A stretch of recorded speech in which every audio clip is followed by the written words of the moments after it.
Alright, testing 1 2, testing 1 2. Mic didn't work at first, but I did a big Windows update earlier today, so I think it messed with my audio.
Hey everybody! Welcome back to another stream.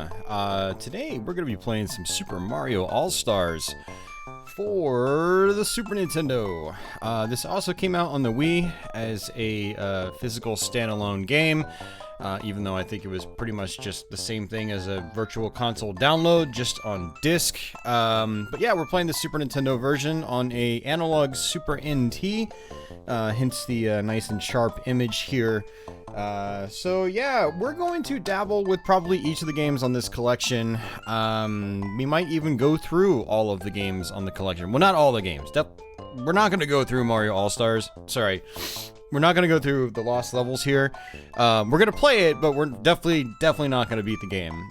That's something I haven't done in a very long time, and I'm going to need to practice that separately. But we are going to play Super Mario Bros. 1, 2, and 3, and beat all 3 games. Now, whether I play through all of the levels and whatnot is another story altogether, because Super Mario Bros. 3 is significantly longer than Super Mario Bros. 1 and 2 combined. It's really a beast of a game. We did a full live stream of the NES version, I think sometime earlier this year or last year. I think it took us like 4 hours to go through, if not longer. But yeah, we are going to play a little bit of it. What I might do is go through like half of Super Mario 3 and then just use a warp whistle and just warps the end. But yeah, we'll see. So we will dabble with every single game on here, and yeah, it should be a fun time. I've actually previously done a Let's Play of, I believe, the All-Stars version of Super Mario Bros., and I might have even done a Let's Play of the All-Stars Mario 2. I don't remember, but I have not done a Let's Play of Mario 3 All-Stars, so I think that'll probably be the first time we've played that on my channel, the All-Stars version. So, but yeah, so we're just gonna dabble with these games. Should be a fun time. And, hey, Andy Author, wanted to thank you for that Steam gift, sir. Thank you very much. I got that just the other day. So thank you, sir. Andy, sent me a game on Steam, so I'm gonna definitely try to play that sometime soon.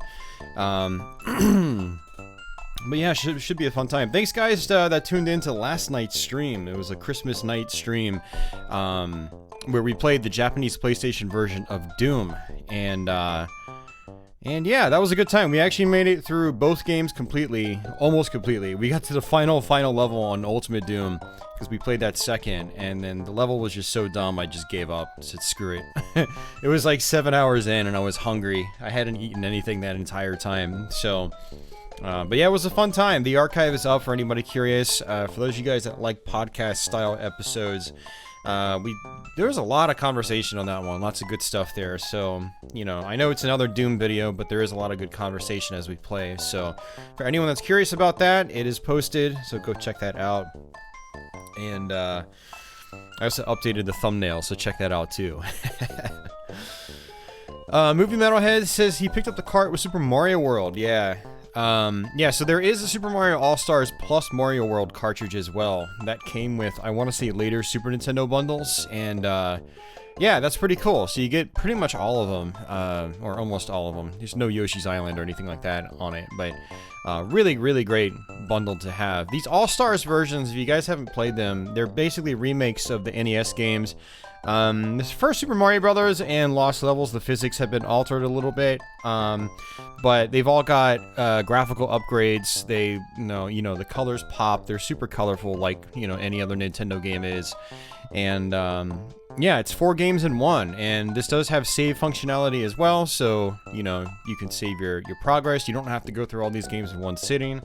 It was a really, really awesome package when it came out, and it was actually one of the first Super Nintendo games I got. I got a Super Nintendo a couple years late, as a kid, I think the end of '93, and Super Mario All-Stars was one of the games that my parents got me with the system, and so yeah, I actually played this one a lot as a kid, and it's one I've gone back to occasionally over the years as well. It's a very, very good package, a must-play if you like Super Mario Brothers, and you have a Super Nintendo, and for some strange reason you haven't played it before, so...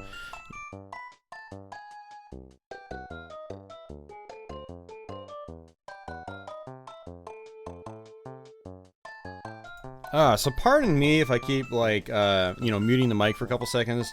I had to blow my nose occasionally. The dumbass that I am, when I was in the shower this morning, had my bar soap. I was washing my face, and for some stupid reason, I snorted by accident, and I got soap up my nostril, which has never happened before, and it's a very, very awkward feeling.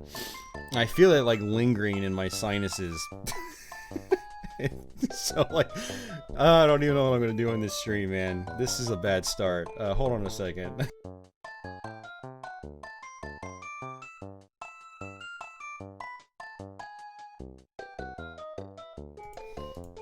Yeah, it was super awkward. Yeah, so don't mind me if I sound congested, or if I have to just mute the mic to blow my nose or something. Hey Carlos, I also wanted to talk to you. You mentioned Doom on PlayStation having respawning enemies. So I think I figured out what it is. I think Western versions of the game have a nightmare mode, right? And that's where enemies occasionally respawn. Because someone had posted on my video saying their UK version has nightmare. And it didn't even dawn on me. The Japanese version I had on PS1 doesn't have nightmare. It just goes up to ultra violence. So no enemies were respawning when we were playing that game last night. So is anyone out there have any of you guys played PlayStation Doom recently? Does it have nightmare mode? I thought it had because I do vaguely remember enemies respawning in it, and just very slowly, not like in PC Nightmare, but it was something that Carlos had brought up on last night's stream. He's like, yeah, it's got respawning enemies, I just played it. I was like, no it doesn't. Like, no enemies are respawning here. But I completely forgot that the Western version might have had a higher difficulty that the Japanese one doesn't have. So that's kind of interesting. So let me know, guys. So alright, what we're gonna do is, of course, naturally start with the original Super Mario Brothers. Assuming the game lets us. I'm actually using my new old stock Super Famicom controller now. I actually haven't used this in a long time. So, yeah.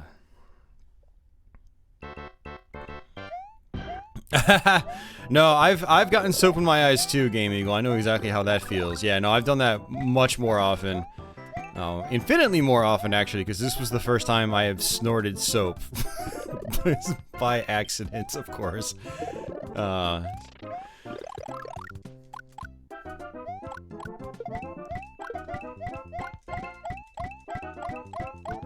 According to the Doom Wiki, PlayStation Doom has no nightmare difficulty. And I don't know what this guy was talking about. I got a comment on my streams. He was saying, like, my UK version has nightmare on it. So maybe he was lying. So maybe Carlos was lying too, and there are no respawning enemies. Because I got 0 respawning enemies last night when we streamed it. Unless enemies respawn in on the US version and not the Japanese version. Does this say anything about that, Ronnie? Hey, John Evan. Thank you for that like, sir. Hope you're doing well.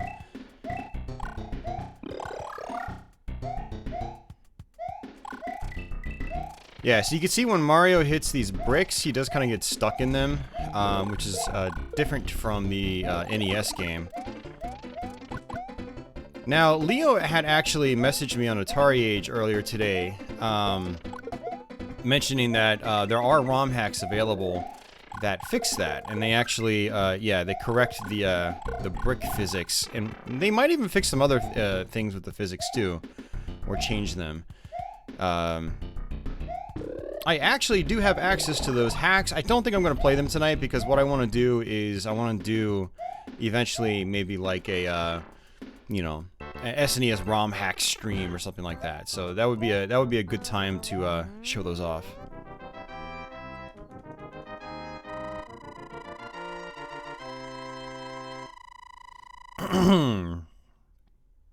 Yeah, but that didn't happen at all last night, Carlos. So we didn't get a single respawning enemy. And we were playing on Ultraviolence. So yeah, I don't know, man. Like, I want to say, like, I'm serious when I say, like, I vaguely remember enemies respawning back in the day, very, very slowly. But it didn't happen to me last night at all. So I don't know what's going on.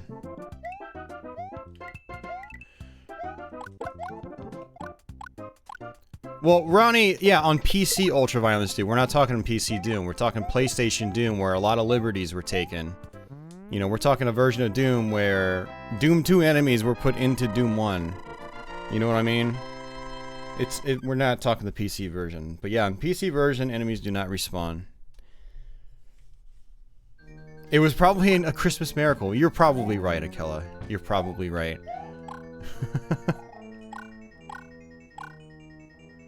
I mean, maybe you are messing up, Carlos. I don't know. But like I said, I vaguely remember it happening back in the day, so I don't know what's going on. Maybe I'm just imagining things. So that was Bowser. Not really, it was kind of like a fake Bowser. You can jump over him, or you can take a hit and then just use invincibility frames and just run right through him.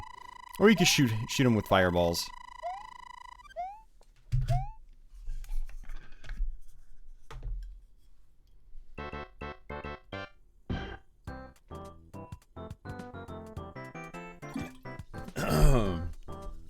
Oh, Ronnie, I didn't tell you. I upgraded my graphics card this morning.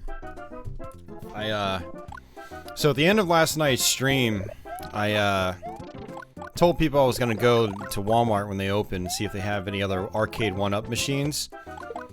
All they had was Ninja Turtles, and I couldn't justify the price, which was $350. So I waited for Micro Center to open, and I had talked about upgrading my graphics card in 2020. Well, I ended up doing it today. So I bought a Radeon 5700 XT, one of the Asus Strix models. I posted it on Twitter, actually. So the old RX 580 that's in my system is going to go in your FX system that you sold me a couple years ago. Gonna pretty much just kind of max out that system as far as we can. Looking forward to playing some Doom Eternal. Probably maxed out on ultra settings when it comes out. Yeah, it's gonna be a good day. Assuming it's a stable release when it comes out. I remember PC Doom 2016 had a lot of performance issues when it came out. Stability issues. Not really performance, but stability issues.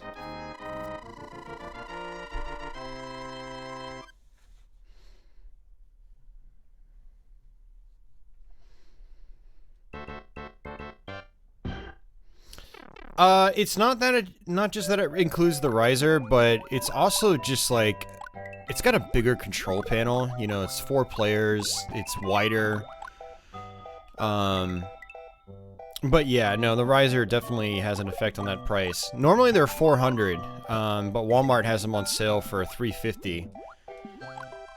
If it was $300, I might have actually bid on it.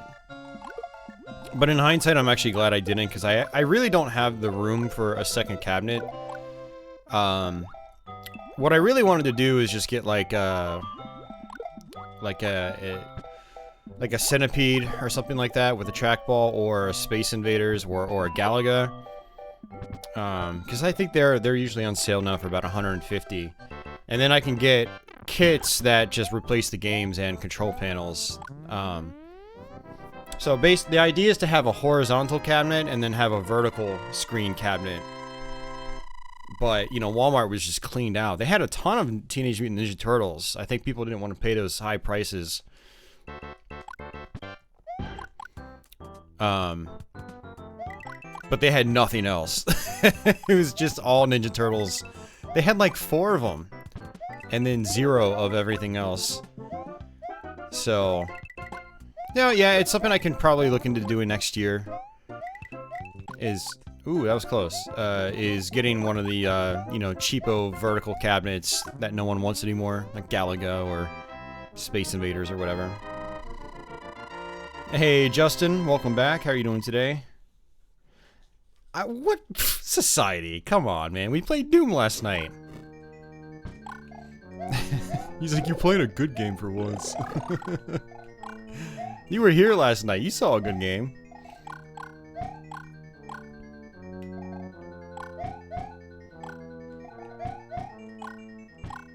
The main one Ronnie wants is the Mortal Kombat one. Yeah, it's a cool little cabinet. I really like it.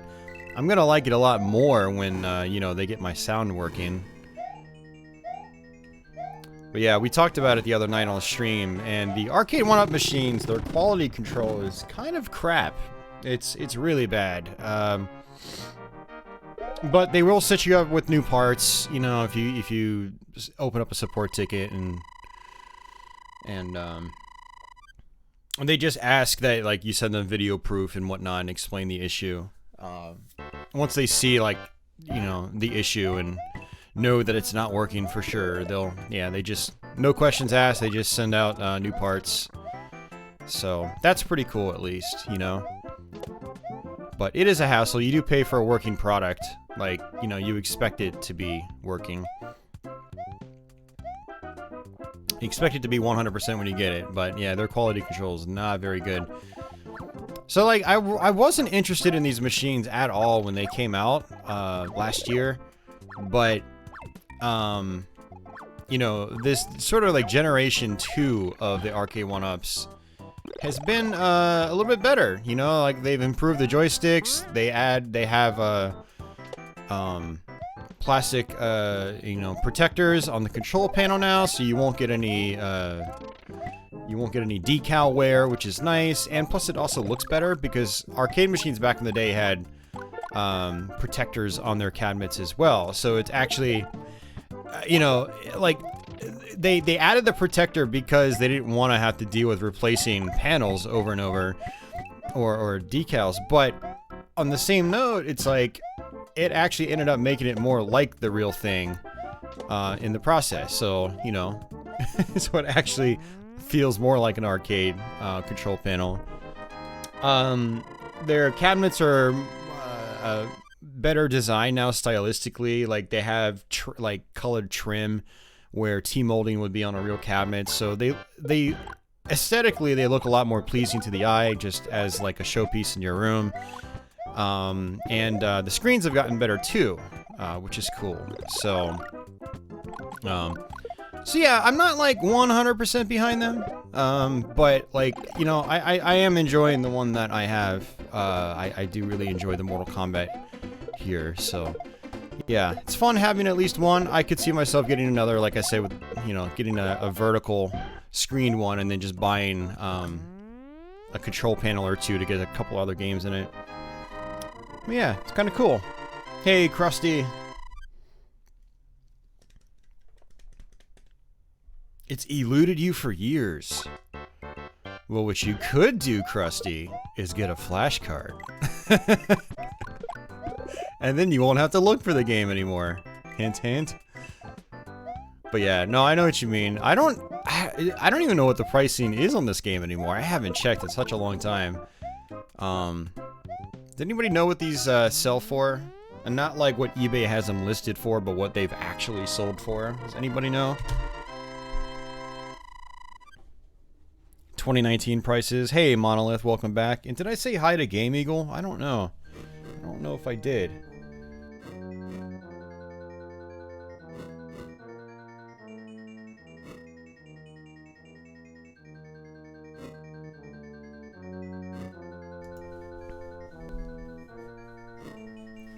You just paid $50 for Castlevania 3 on Famicom. Was that with the box and everything, or was it just cart only? Yeah, great game.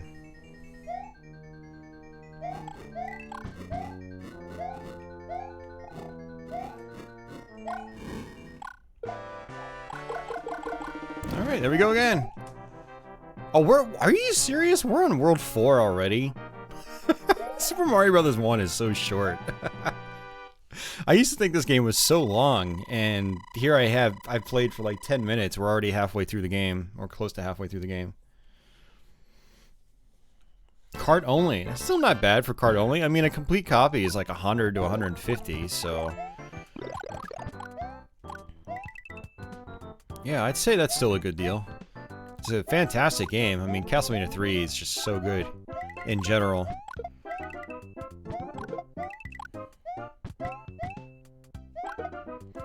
I mean, this would take a lot longer if I actually took my time and collected all the coins and things like that. But, yeah, eh. Kind of had it in your mind that you wanted to find it in the wild. I hear you. Carlos played this game. Good times. Movie Metal has it adds to the arcade aesthetic. Absolutely, man. Absolutely. You beat Super Mario Bros. Without warping on your AVS. Hell yeah. I didn't know you had an AVS, Monolith.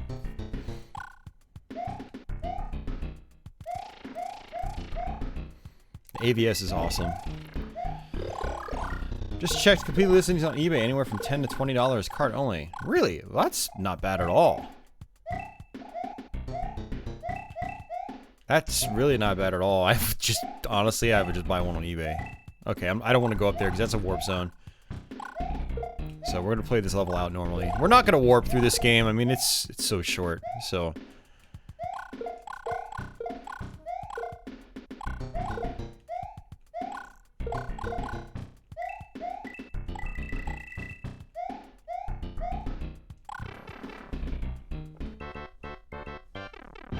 So Ronnie, when I got my graphics card, I got an email notification immediately after saying, oh, you get a free game. You can choose the newest Ghost Recon, or you can choose Borderlands 3. So I chose Borderlands 3, and it was like, okay, redeeming code. We'll send you instructions on how to activate it shortly. And I get an email, and it says, you can activate this at the Epic Games Store. And I was like, God damn it! I'm probably not gonna redeem it. Does anyone want to buy a Borderlands 3 Epic Games Store code off me? I don't want to download that. I just give it to me on Steam. Come on, AMD. My entire library is on Steam. I don't want to use Epic Games Store if I don't have to. Has 700 games on Steam. Has one game on the Epic Games Store.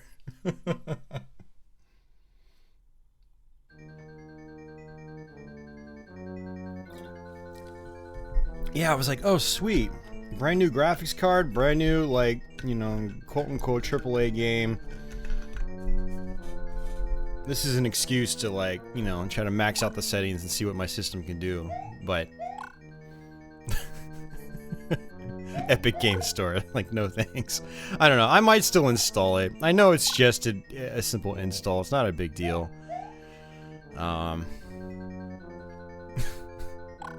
I might actually just, like, list the code for sale, to be honest with you.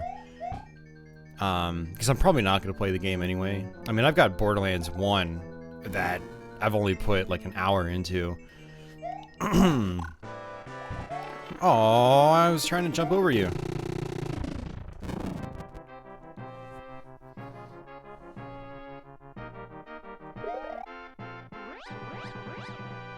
Hey, Jules, he's strongly possessed to warping in these games.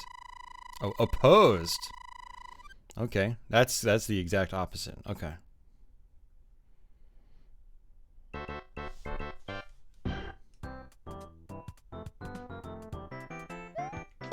Spider-Man Game of the Year Edition on PS4, which would make you think that everything's on the disc. They still make you download the DLC. Well, that's crap.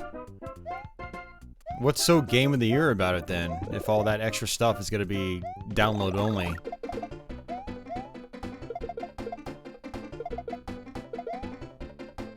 Oops! I pressed the jump button, but he didn't jump.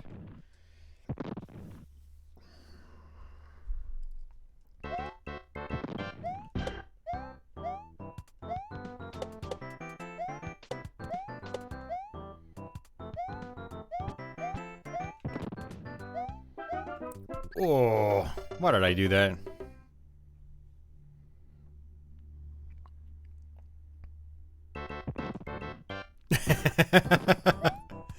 Yeah, you know what? That's actually a really good point, Ronnie.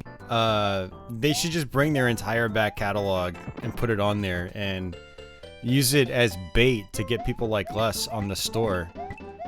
Like, if you sign up here, we will give you all of our old MS-DOS games that we don't really care about anymore. I'd be like, alright, I'm on. I'm in. Epic Game Store, here we come. There we go, Epic Game Store. We just gave you a really good idea. Actually, please don't do that, because I don't want to install you. Hey, Tony. Should move my mouse. There we go. That was awkward.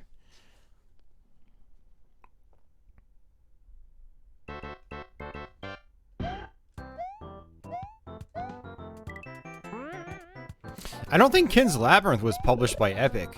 I thought that was published by somebody else. I remember it coming in like one of those really weird boxes back in the day.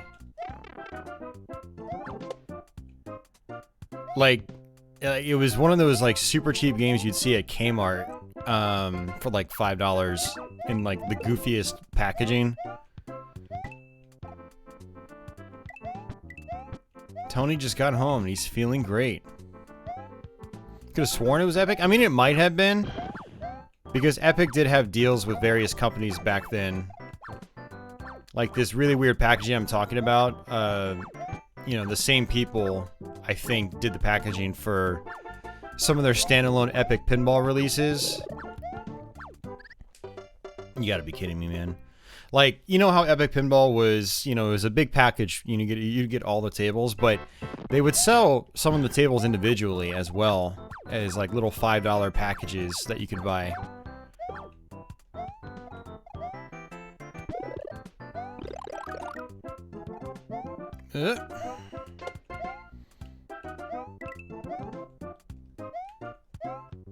There we go.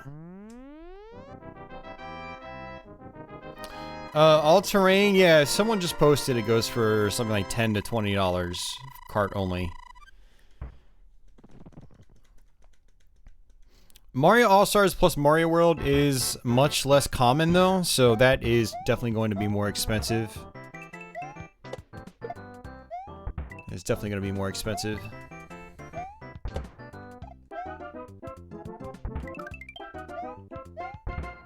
Alright. You have a tasty beverage. I had thought about buying tasty beverages today, and I sat in front of the alcohol aisle in multiple stores for like 10 minutes each, and I talked myself out of it. Because you guys know what happens when I drink. I actually would have bought something, but tomorrow I have to carry up my parents' 32-inch CRT into my apartment, which is super heavy. And then on Saturday I have to carry out a pinball machine from my apartment. The Bally 8-ball I sold to a friend like 6 years ago. We're finally taking it out of my apartment and giving it back to him.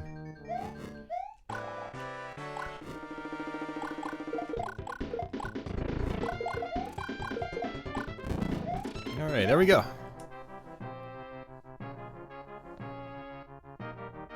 Let's come down and price in, no holding back.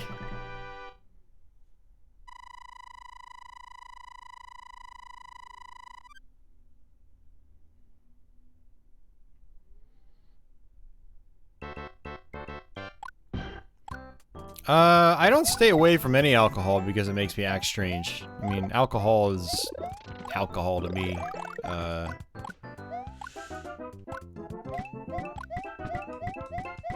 I mean, you do absolutely feel a little bit different depending on the kind of mixture you're consuming, or the kind of, you know, the strength of the alcohol, the purity of it. Like a grain alcohol drunk is very different from a Miller Lite drunk. But yeah, no, I don't. Well, okay, I will say I stay away from wine, actually. Because if I drink it in copious amounts, I get angry. Or at least I have memories of getting angry. My brother and I, this is kind of a personal story. He probably doesn't want me to tell it, but... when we first moved out into this apartment in 2013, we had like this hurricane weather. We were like, okay, this hurricane's gonna pass over us. It's gonna be a crazy night, so let's get a bunch of bottles of wine and just get drunk. And we got like 4 bottles of wine, various different types. It basically ended up in us like vomiting our brains out, and we still kept going though. And by the end of the night, we were in a fist fight. Like, it was a great drunk, mind you, for about 95% of it, but for some reason, the last 5%, something just happened, and we just... Yeah, it was just bad. And, you know, I've read multiple times since that wine, like, can really make people violent, just out of nowhere. So, I mean, obviously not in small amounts. If you're having, like, a glass, but if you're downing, like, 2 bottles, yeah, your mind's not going to be right. So, yeah, okay, so I will say, if I stay away from anything, it's wine. Especially with how I drink. So...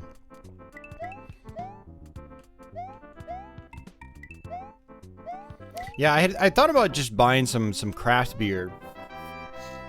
And, you know, just trying to enjoy that while I stream or something like that. But I'm not sure if I'm entirely capable of it. Like, for me, it's like... You go all the way when you drink, and it's not good, it's not healthy, and I don't recommend people do it, but it's just a nasty habit I've gotten into over the years.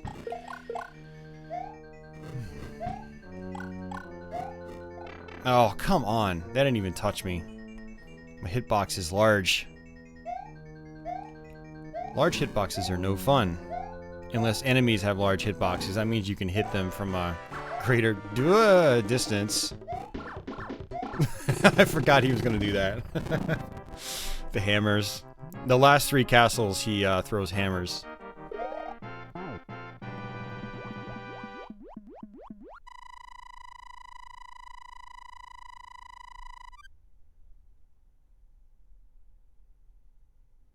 Yeah, society, going to the bathroom too often, that's actually one reason why I also started drinking, you know, really bad malt liquor, like Steel Reserve, because it was high in alcohol content, and I didn't have to go to the bathroom every 5 minutes.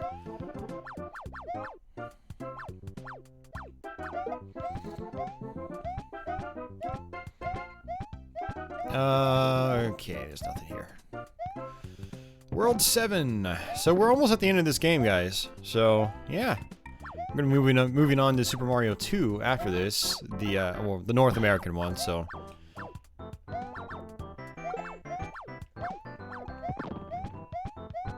And nothing. That's something. I will take that, thank you. And, you know, I don't know. I don't think the 1-up trick works in this, or at least it's activated differently. Hey, Faith, welcome back. You got F-Zero and Aladdin. Very nice. Wait, actually, I don't... Has Faith been here before? It's a similar, similar user profile picture to someone that was here yesterday.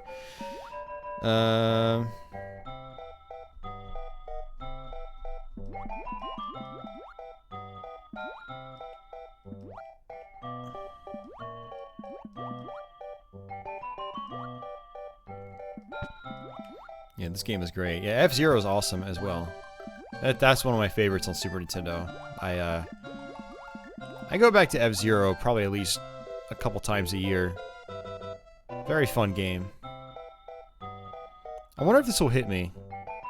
It doesn't. I didn't think so. Nice little trick there. Ah, I had to wait for this cheap to go by.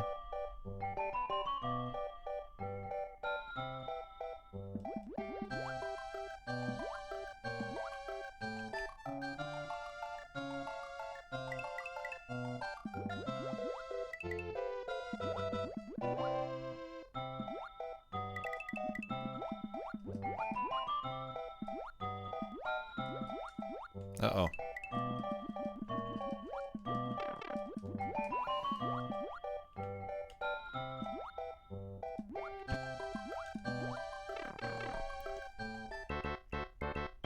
I'm gonna play the GBA one.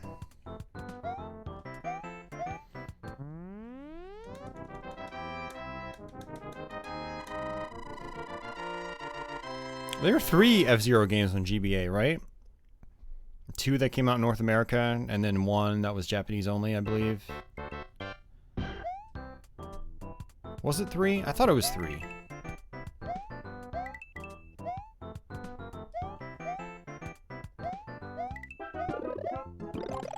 Two.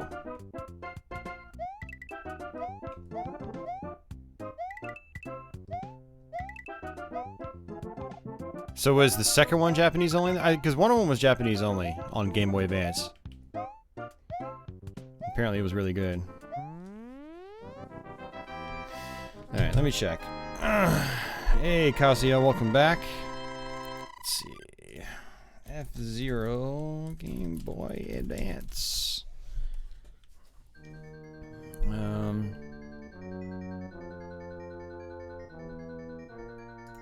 Let's see. Oh yeah, okay. Okay, it is just 2. It's maximum velocity and then climax. Okay. For some reason I thought we got 2 in North America. Okay. No, that makes sense. Yeah, so climax was Japanese only. Alright, cool. I just looked up a wiki. The F-Zero wiki. Something like that. Alright. Hey, Sane, welcome back. Sane was here most of last night. Thanks for hanging out. So these are puzzle levels, and one nice addition they made in the Super Nintendo one is letting you know if you have successfully solved the puzzle or not. So we just got it, we just got it, and we just got it.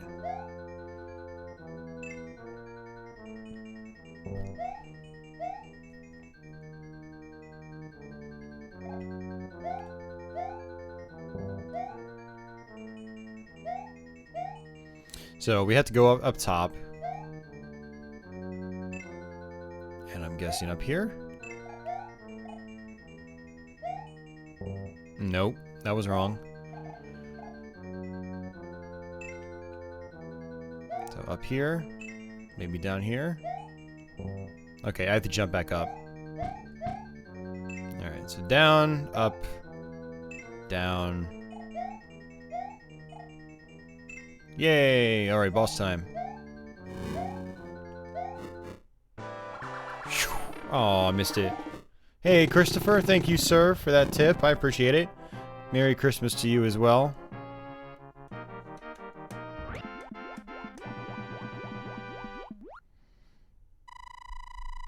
Why on DS instead of Wii? Why not just both? Why do we have to pick one or the other?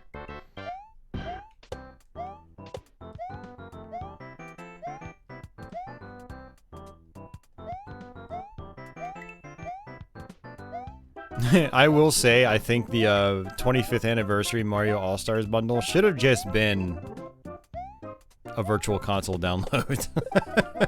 Just sell all that other stuff separately for people that want it. Yeah, that was, a lot of people kind of complained about that bundle when it came out, because all it was a virtual console package just on disc. I think it had all the same features as a normal virtual console game, so it wasn't custom tailored for that release. So Nintendo kind of did a lazy job with that. The packaging and added material, physical material you got with it was great, but the actual game content itself was just, people felt gypped.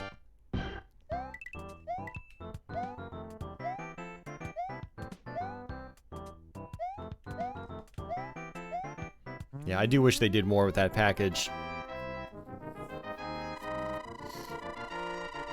I was born in 82, yep. They should do a 35th anniversary for 2020.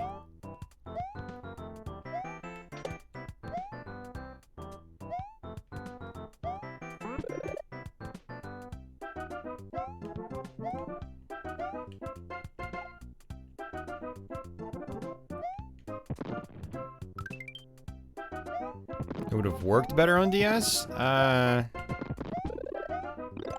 Yeah, I don't know about that. I would prefer to play these games on a TV than a handheld, personally speaking. Especially if the handheld is a DS. God, no. I'd much rather play it on a Wii.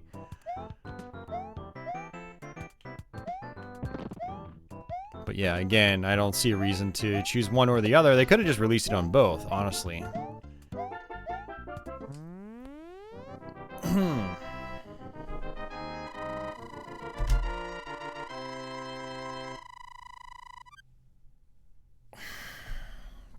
1985 was Space Harrier, that is right.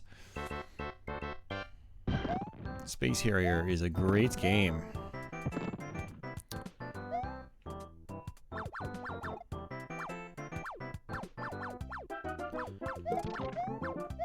Alrighty.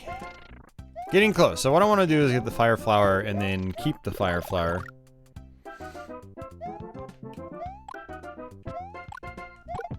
And that'll make the last level a hell of a lot easier. Otherwise, the last stage is kind of a pain. So, if you lose the Fire Flower, what I recommend doing is just killing yourself. At least in the original game. I don't know about this one. I feel like this one might give you a checkpoint on this level.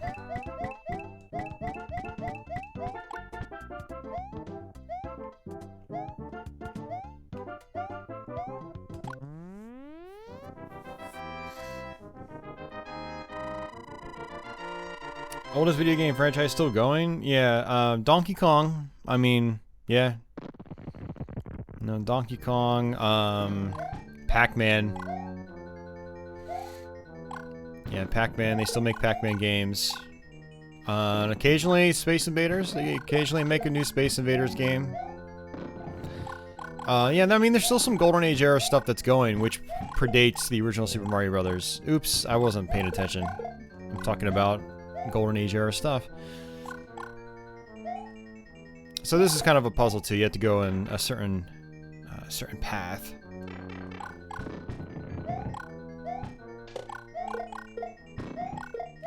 And so we can come on up here. We can find the block.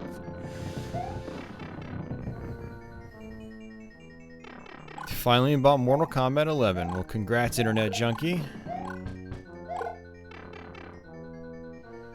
If it was a game you wanted, then that's what matters.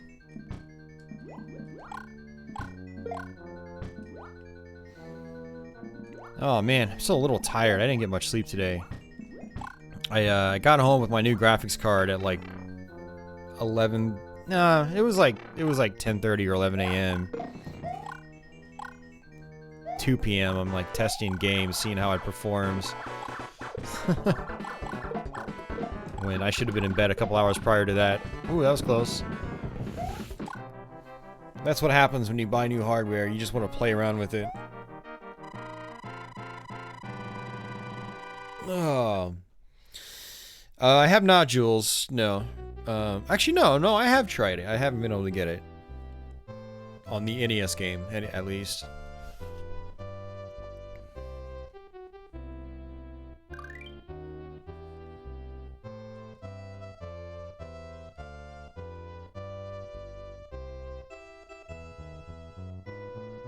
If Mario 2 US wasn't a good game, it would be a lot more controversial.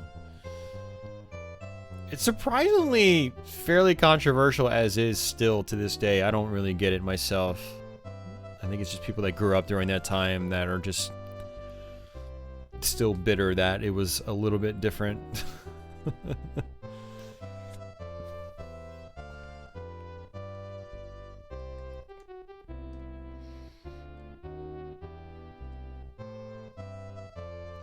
Yeah. So we're gonna actually play Mario 2 US.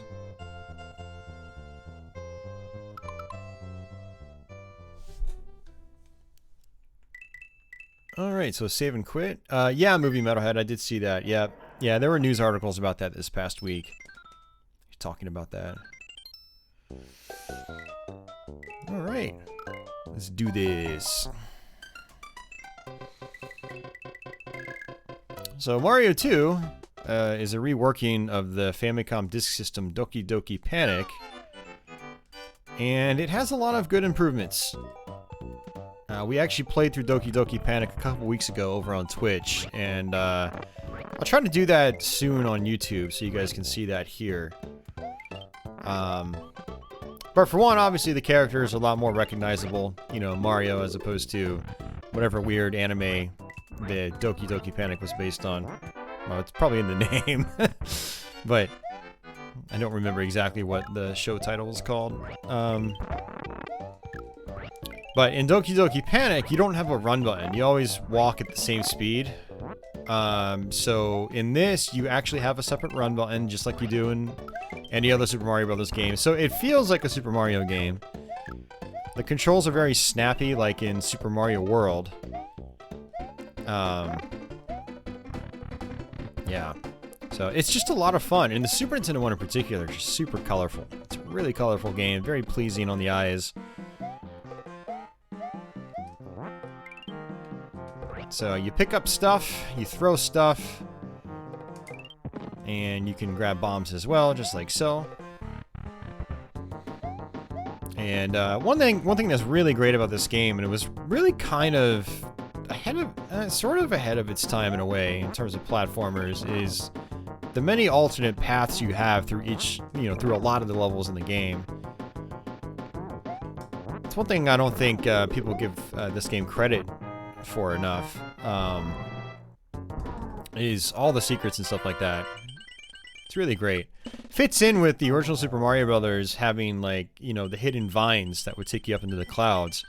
You know, it's similar to that, except, you know, you'd have actual totally different routes through the levels. It's not just a simple bonus screen that pops you out farther along. Then you got the warp zones and stuff like that. It's just really, really good stuff. Really fantastic game. So one other thing that you had to do in Doki Doki Panic is you had to beat the game, and beat all the levels with every single character. So you had to go through the game 4 times, fully, completely, if you wanted to get the ending. Like, I don't even think you get an ending if you don't do that. I can't remember what exactly happened, but we ran through the game with, I think, what is like the Toad equivalent. No, I think it was the Mario equivalent, actually. So with Luigi here, you can actually just skip that whole room entirely, and that's exactly what we're going to do. So that's another thing about this game, is that you've got 4 different characters with, you know, differences in their abilities. And so you have a lot of flexibility on how you go through all the levels, too, which just adds to the replay value.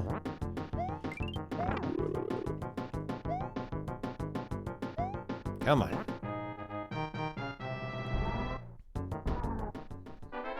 There is a save feature in this version, too. Yeah, there's no save feature in the North American one, but does it really need one? I don't think so. You've got tons of warps in this game, so just like the original Super Mario Brothers, if you want to get through the game, or if you want to stop the game, you can just find the warp zone and get back to where you were pretty quickly. So, and again, you only have to go through the game once here. You don't have to go through the game 4 times. So yeah, I don't see the lack of a save function on the US one being a big deal.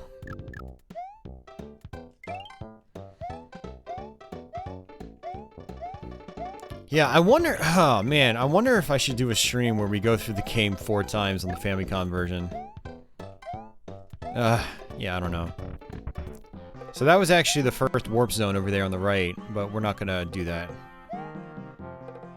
I'm gonna need one of these blocks. I had Luigi, I might have been able to jump up. But with Mario, I definitely need at least one block.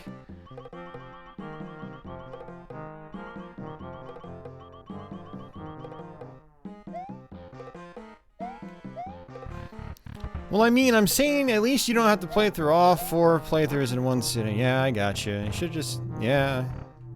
I mean, it's a valid point, but, eh. But yeah, no, I mean, a lot of Famicom disc games had that functionality. It was just kind of a given for the system. It's not really anything special, you know? I mean, hell, the original Castlevania had save functionality on the disc system. And that's like a 25-minute long game if you know what you're doing. Yeah. What I was gonna mention another game that has save functionality as well that's kind of similar, where it's not really a long game at all, but yeah, a lot of Famicom disc games had that functionality.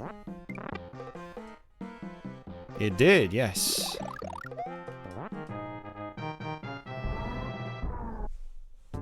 And that would actually be carried into the Sharp X68000 computer game, which was a remake of basically the first Castlevania. It also had save functionality, although its functionality served a little more purpose because it had 6 loops of the game, whereas the Famicom game did not. Uh-oh, that's not good. Hey Mario, how's it going, man? Yeah, Metroid needed it. I totally agree, Tony, yeah. I mean, we got, you know, for some of those games, we got password saves in North America. At least. Like Castlevania 2 and Metroid, they both had save functionality on the disk system. I did, Office. I did. What level are we on now? Oh, that's right. We're in the desert stages? Yeah. World 2 is the desert stage. So there are 7 worlds in this game.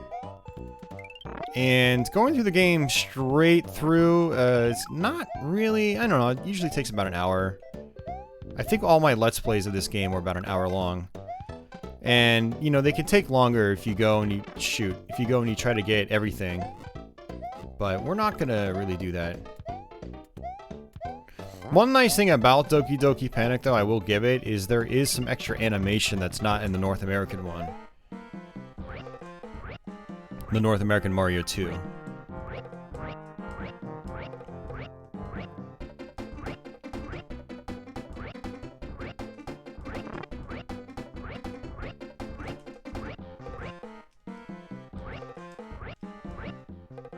Alright, I want to come down here. Whoa there. Towards the middle. Because those little projectiles, when they bounce down, they can actually hit you as they fall down. So, you don't want to hug the right side of the screen. I've actually died so many times as a kid. Getting hit by those little projectiles bouncing off the walls.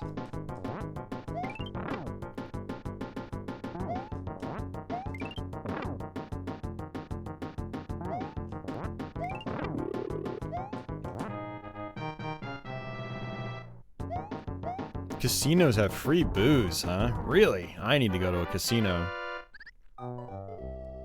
NES gets too much crap online? I don't hear that at all. The only people I hear crapping on NES are really, really bitter Sega Master System fans. I mean, I'm not kidding. I mean, there are people that just don't like the system. You know, they've tried it. They're like, oh, okay, a lot of this stuff isn't for me. And that's fair enough, right? But, you know, there are some SMS fanboys out there that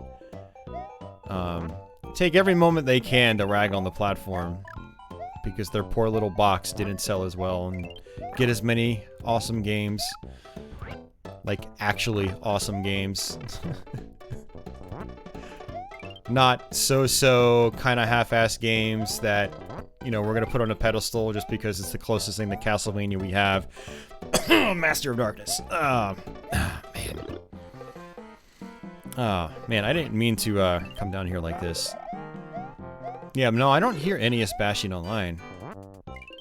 Yeah, it's not really a thing that I hear, personally. And I'm around a lot of people with lots of opinions on a weekly basis. You know, running a regular stream and all that, so...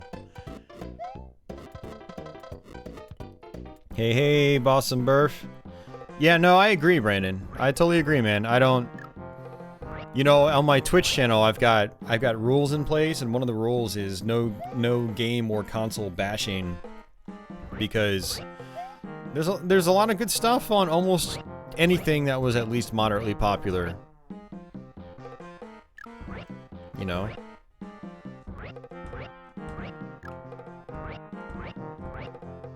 And people that don't experiment with a variety of consoles, but then also turn around and go knock, you know, something else that they haven't really put a lot of time into. It's very annoying, it's very hypocritical, and I just dug myself into a dead end.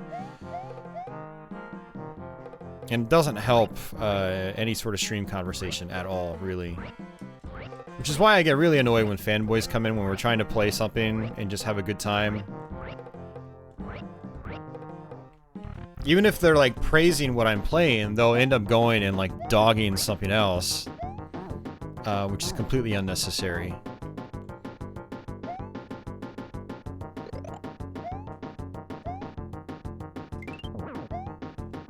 Uh-oh. Oh, I got lucky. I went right through that. So that Birdo can shoot out fireballs, and there are some later on in the game that only shoot fireballs. Kelly goes, Dark Souls 2 is the best.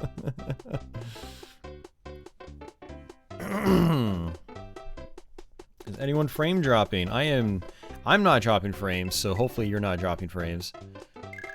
We have 8 lives. I should probably try to get some coins.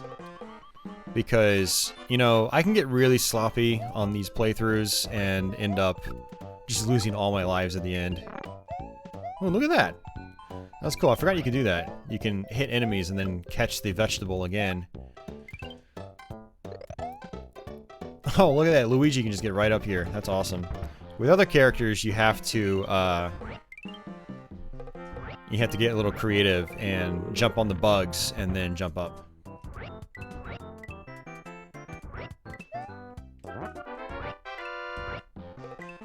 Nice.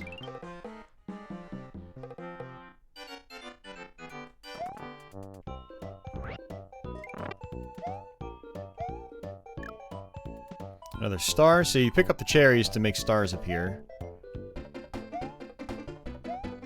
Yeah, but the other thing about like game and console bashing, when you know, just in general, but you know, especially when you're on someone's stream, is that it's just a buzzkill. You know, I've got my opinions on various games and whatnot, and I've got my opinions on what I like and what I don't like, and why I don't like them, and blah blah blah.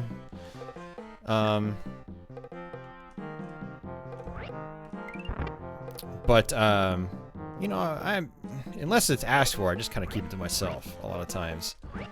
But even still, there's not a, I don't think there's really a single console out there that found any sort of mainstream success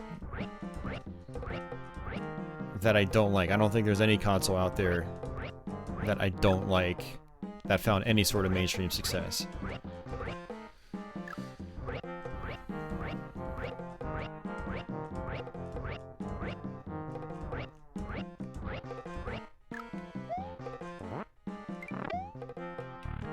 Unfortunately, the ones that completely bombed, like the...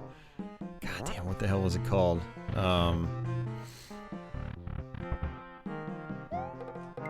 Completely forgot what it was called now. It's so bad, I completely forgot what it was called. It was the card system. What the hell was it called? Oh, man. It was a very gimmicky platform with really terrible games on it. Gamecom is kind of the same way, you know. But those are definitely exceptions to the rule for me. Hyper something. Hyperscan, yeah, that's it.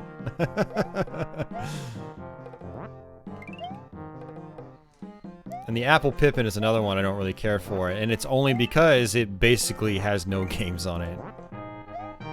It's got a very small amount of games that are on it, and then a very small amount of games that are actually worth playing because you can just play them elsewhere. Like Shockwave or Marathon. You can play Marathon on a computer.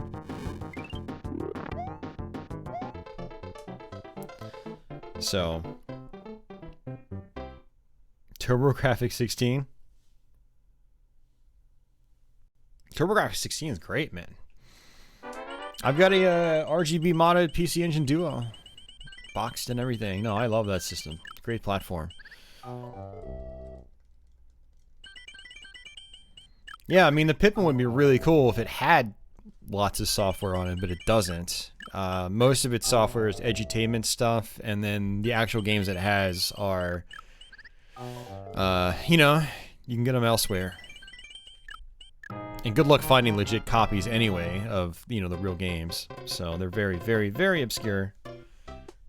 You can make fun of Stadia. You have my permission, Kazuya. Everyone out there, you guys feel free to make fun of Stadia. I am okay with that. Yeah, I don't even really... yeah, streaming boxes,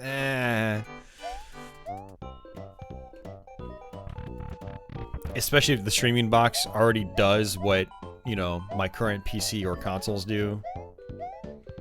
I don't really see that as a game console. It's a use... I can actually see streaming as being a really useful service. Don't get me wrong. But it's not going to be a replacement for, you know, the real deal. The real local experience.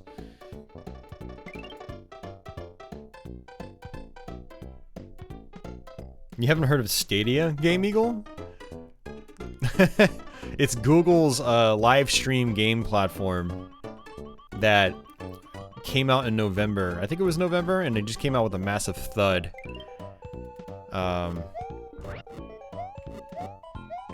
It'll be interesting to see if they stick around, if they stick with it. I mean, they've got the infrastructure. I don't see why they would just completely abandon it. But then again, it is Google. They abandon lots of things regularly. Alright, let's... That's probably too far. I don't even know. Oh, no. Yeah, one of the things about this game is I don't know where all the mushrooms are.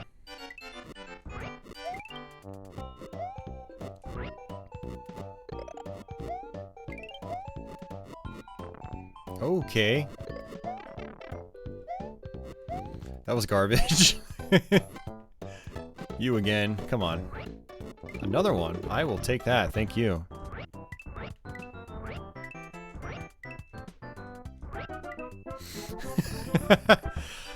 Hello, you. This is 10 reasons why Google Stadia failed. I can't do his impersonation at all. I know Rodney's really good at a Guru Larry impersonation.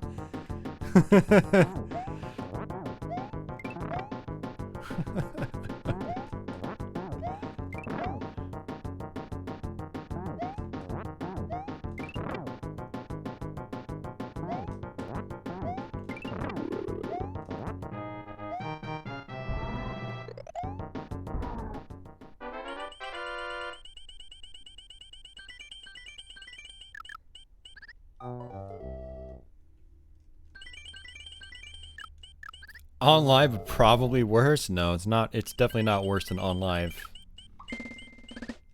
I actually bought on live when it came out. Yeah, no, it's significantly better than on live. But you need a really good internet connection.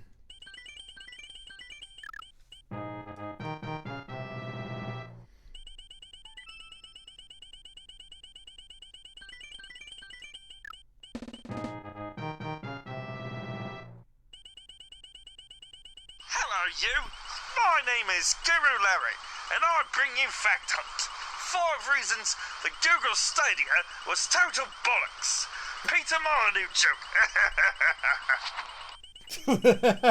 That was spot on, man.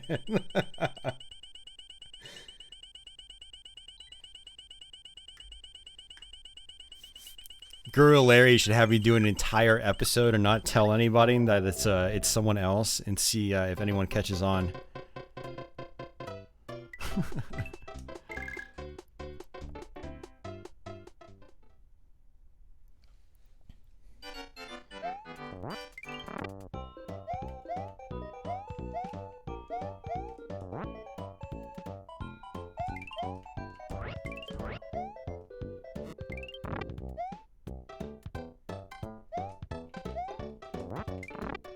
I like that too.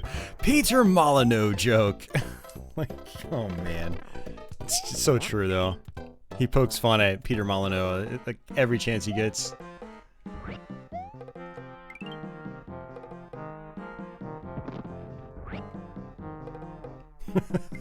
Oh man.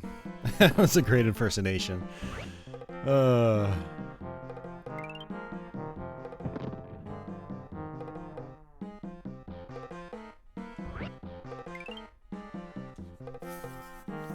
She's good, JD. She's good, man. I don't think I'm gonna actually be able to do this, by the way. Yeah, I kind of messed up.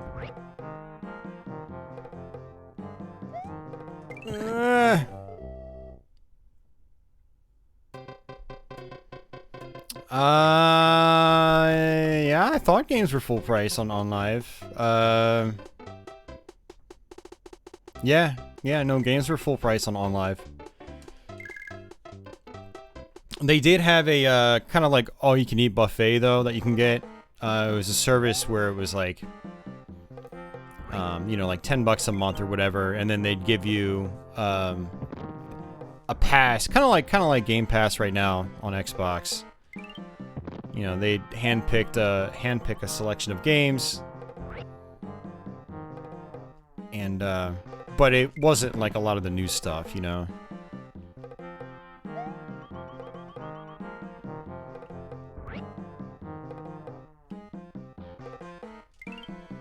Good. That was close.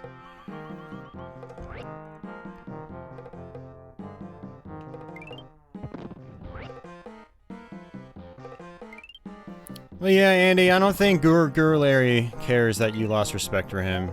So, yeah. It just is what it is, man. Yeah, if you gotta unsubscribe over one comment, then fair enough. That's your prerogative. But yeah. I've heard that comment a lot about various tubers, you know, people get tipped off over one little thing.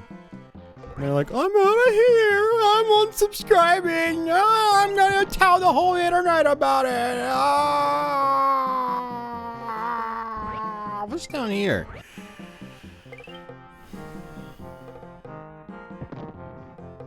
Yeah, full price to play a game on a cloud service. Oh, great. We probably messed up.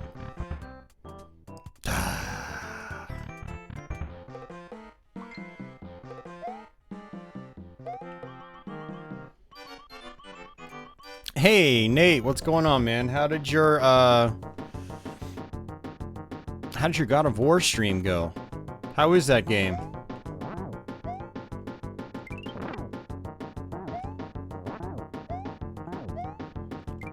Someone's words made me cry. I don't respect them anymore.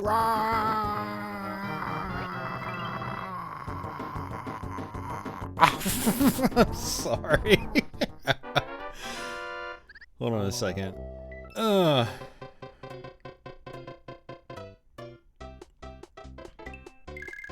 was good. After 2 hours, you can tell it's top notch. Nice, man.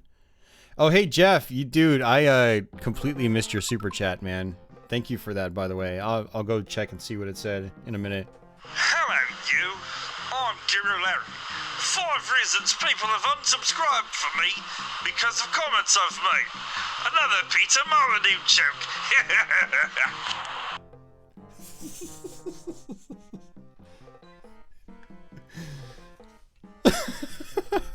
Yeah, the new God of War, yeah. Solid Nate was streaming it earlier today, and I meant to ask you, Nate, how did your Ghosts and Demons go yesterday? I think I saw you streaming that too. I would have tuned in, but I was out at my parents' house at the time. And then when I got home, I started streaming. Did you make any progress?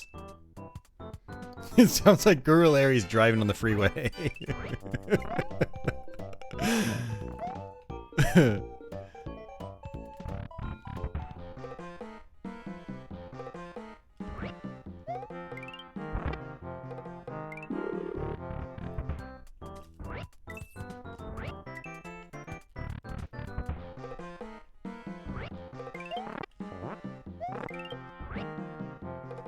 Oops, I wasn't gonna chat when I picked up that bomb. And I'm dead. Ultimate challenge. Oh, you got to the ultimate challenge. So you got to it? That's awesome, dude. Hell yeah.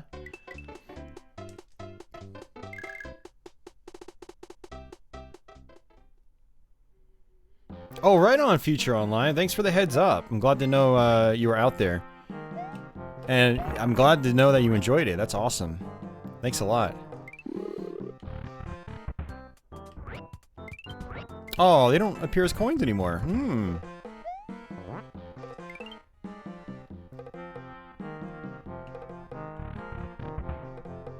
Game over in the second level one time. Dude, I did the exact same thing. The first time I got to the stage 2 boss, and then the second time I died on stage 1. It was pathetic. And then the third time I got to stage 3.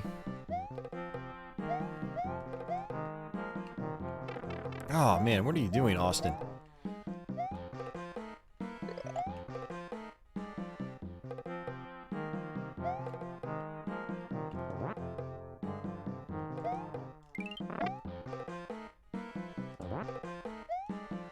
Yes. So the tiny little hearts can increase your health. Or replenish your health, not increase it.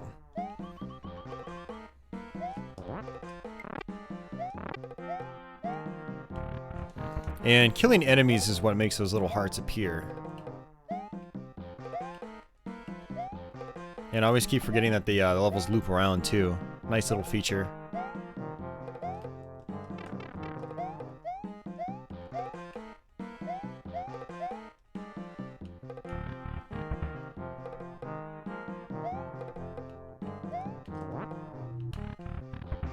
I enjoy those mask backgrounds in this version. They're not in the NES game. The backgrounds. The masks are, but not the backgrounds. Yeah, so I killed some enemies, got a heart. So you can actually take your time in this. You're not actually timed. There is no timer. So you can just take it nice and slow, kill enemies to get your life back. So many good features in this game, you know? I don't know. Such a good game. It really is a good game. Alright, sometimes this can happen too. It's a little awkward. The key will start bouncing on top of you, and you have to wait until it bounces higher and higher before you can get out. Uh-oh.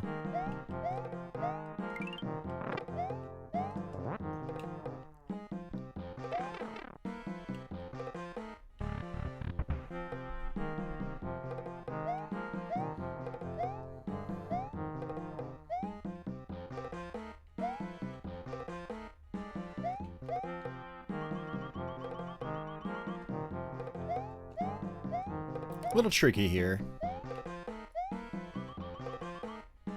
It's gonna be really weird playing Super Mario Bros. 3 after playing this game.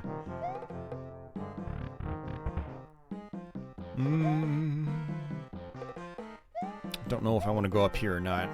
It's been a while since I played through the whole game from start to finish.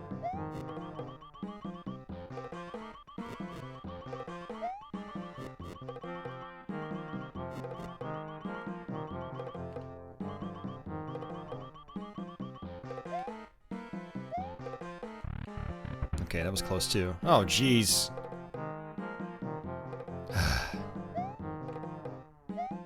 I think this game wants you dead or something.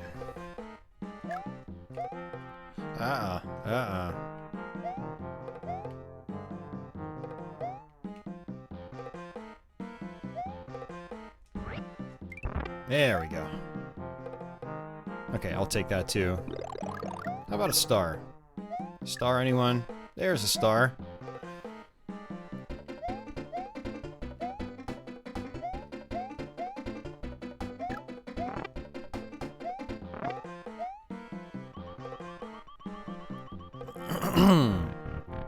Grimes says I need to break this out and play it. Great game. Yeah. Yeah, definitely do that. It's so much fun. I'm glad we're doing this stream, actually. What actually kind of sparked this idea is, I don't know if you guys saw it, but Stray Fox posted another video this week. The making of Super Mario 3 and Yoshi's Island. No, Super Mario World and Yoshi's Island. Gaming Historian did Mario 3. There's a lot of Mario this week on YouTube. And so, like, I thought to myself, like, man, I really want to play those games now. But I wasn't really sure if I was ready to do, like, a blind stream of, say, Yoshi's Island. So I was like, you know what? I'll do the next best thing. I'll do Super Mario All-Stars. And so here we are. So watching his video kind of got the idea to play some Mario this week on stream. But yeah, man, it's so much fun. I love Mario 2. You were playing Super Mario Bros. 2 on Switch. Have I done the Super Nintendo Ninja Gaiden Trilogy yet? I did a series of Let's Plays on it many years ago. But I do plan on doing a dedicated live stream of them. Yeah, I'll try to do that sometime soon. Yeah, I'll definitely try to do that sometime soon.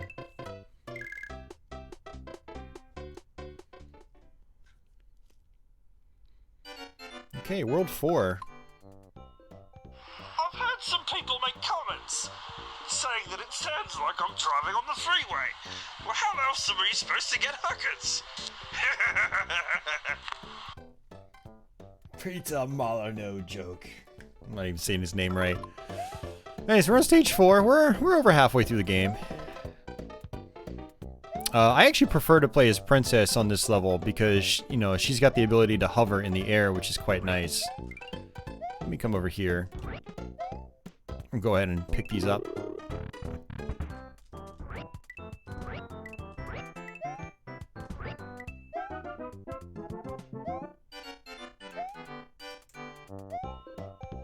I mean, the SNES Ninja Gaidens, they're fine. They're just not as good as the NES ones.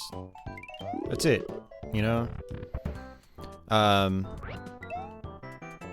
You know, they tried doing the Mario All-Stars thing, and they kind of failed. Like, their package was sort of half-assed. The ports were lacking features. Some of the features weren't as good as they were in the NES originals, like a lot of the music, for instance.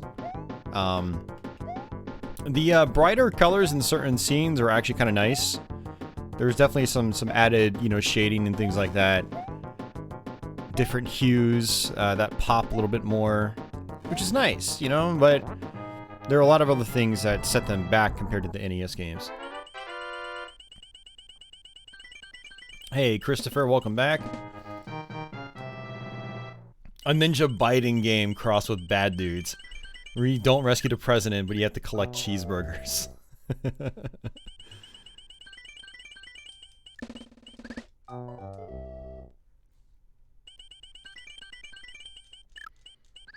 Yeah, that's the other thing, Jules. I'm not quite sure why they didn't actually just decide to make a 16-bit Ninja Gaiden.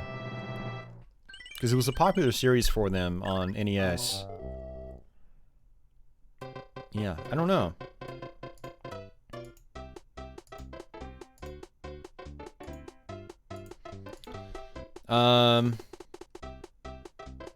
Jeff goes, did you know Mario 2? Doki Doki Panic? That was his super chat message.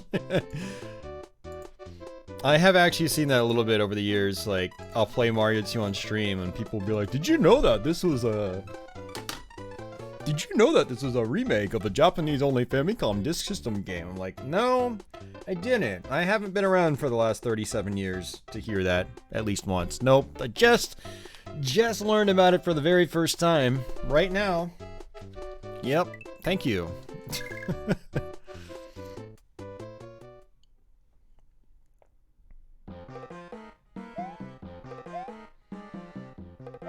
Why is it a long story, Andy?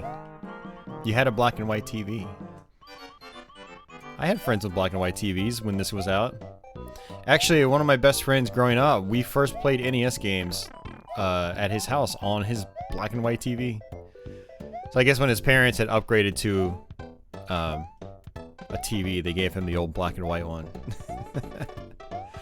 Actually, no, that's probably not even what happened. They probably had their own TV already. They had probably had multiple color TVs, but just had a leftover black and white one that they gave him.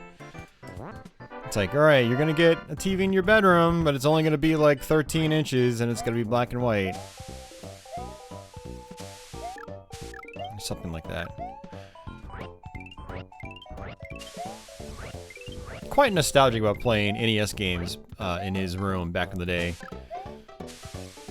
Those are some good memories back then.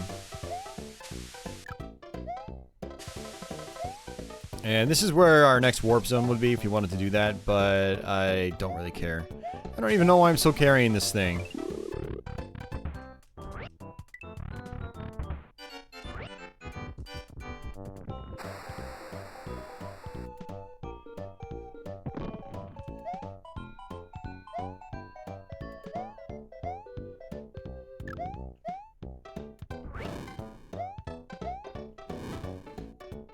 Ah! Oh, that's not good. Wow, that's one way to get through it.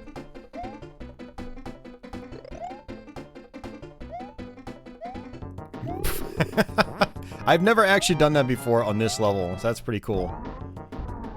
That was pretty cool. Your friend's TV took about 30 minutes to warm up and get a picture. Nice.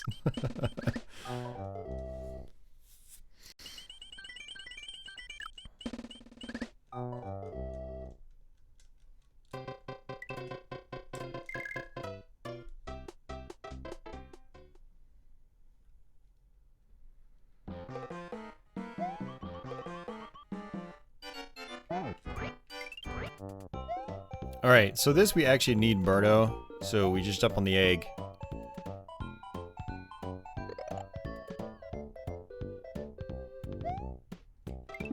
Good place to use this, I think.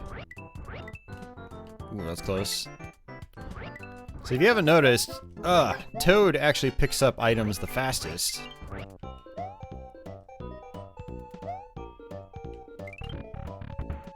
Hey, Mark. Yeah, likewise, man. Hope you had a Merry Christmas.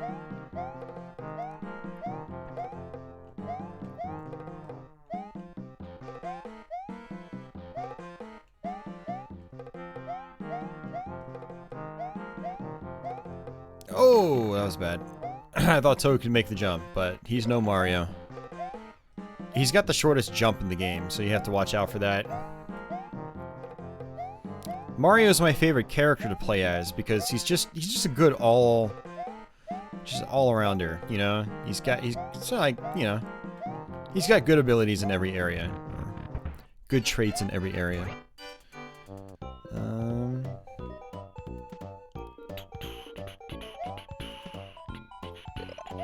I can't remember if the mushroom is up here. Screw it, let's just see. God damn it. I was on the right track. Hey, hey, look at that. I could actually use that mushroom.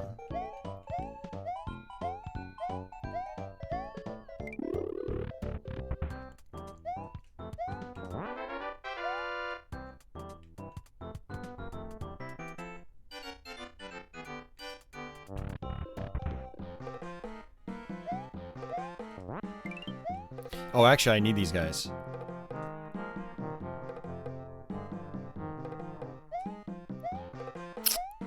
Let's redo that.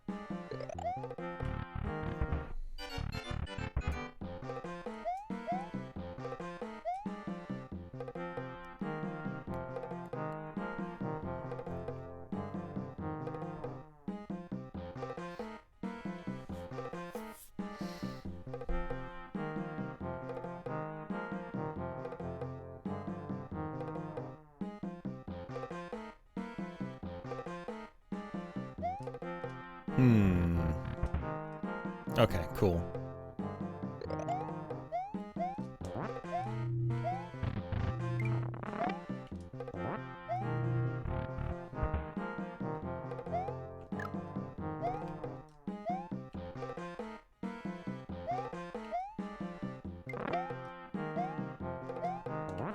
Just waiting for her heart to appear.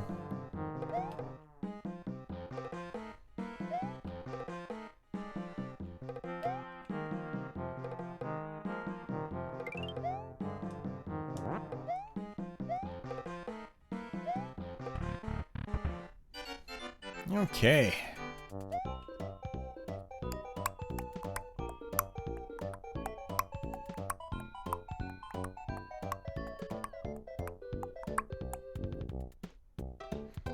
So I think you can actually get on one of these guys and fly all the way back over. If you really wanted to. Oh, hey! It's Fry Guy. Or whatever his name is. I think it's Fry Guy.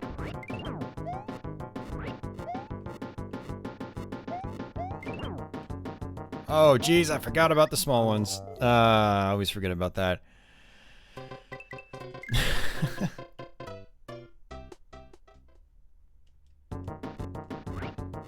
Yeah, so when I play this game, a lot of times I only play it for a few minutes, and so I warp through the whole game. And so I never see this boss.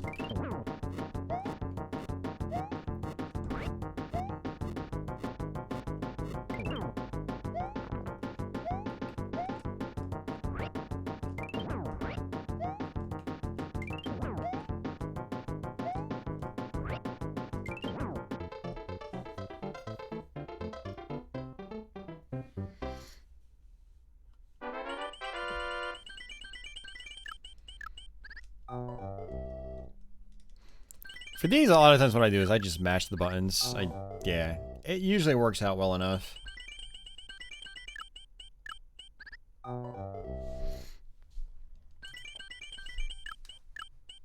There we go, see?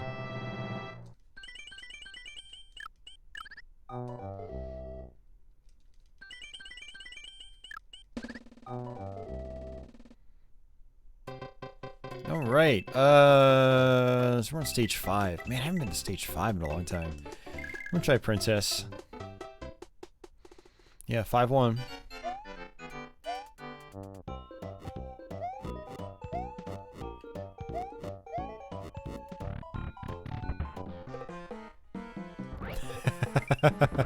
This is how I got a gambling addiction.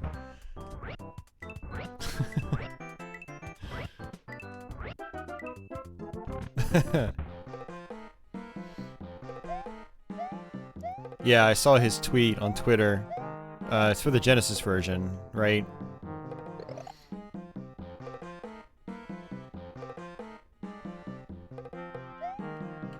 I think he was talking about the Genesis version.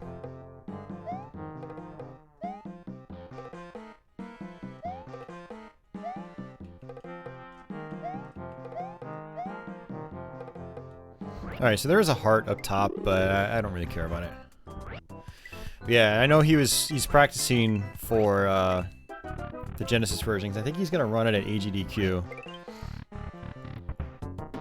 Sometime today, I think, Akela.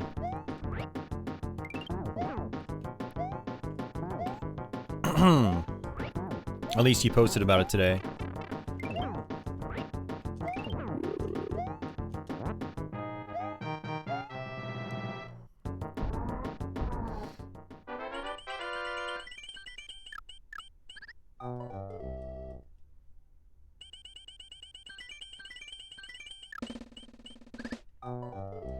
I guess I should pay more attention when I do these games.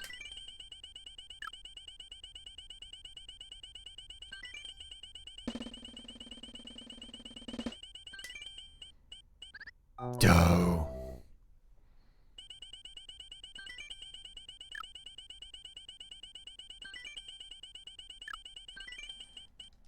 I'm just gonna stick with my button mashing method.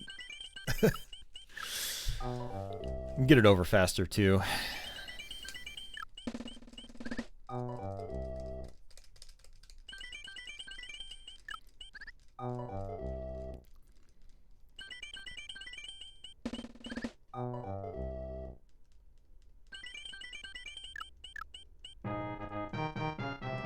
Alright, 16 lives.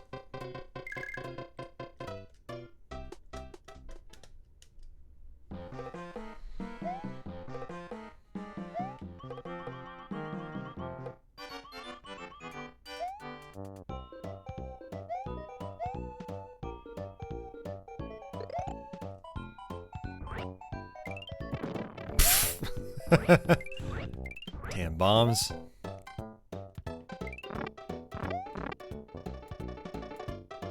not enough for a heart. Alright, let's go ahead and kill one of these. Hey, where'd you go? That's a guaranteed heart. Yeah, there we go.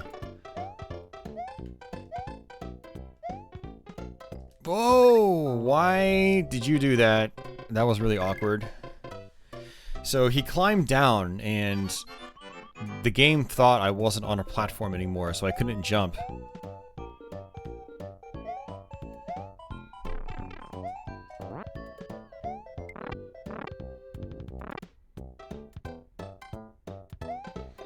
It's not a heart either, huh?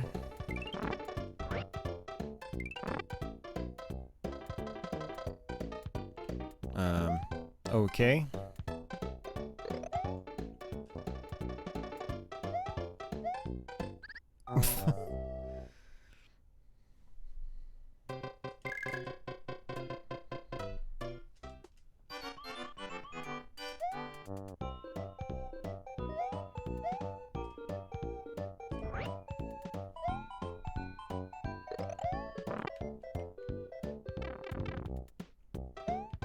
I can counter that with a really morbid statement, Mark, if you want me to.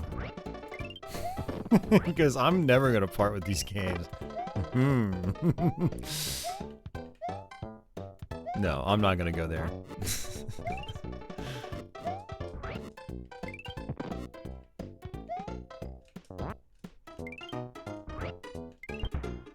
Alright, I'm just kind of skipping through this level now.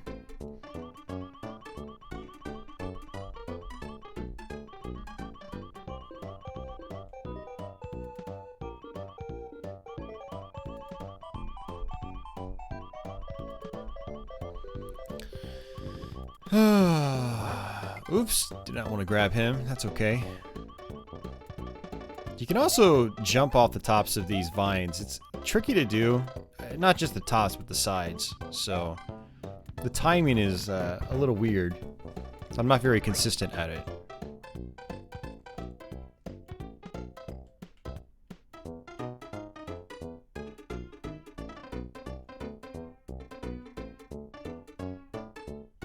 No, thank you. That was a little close.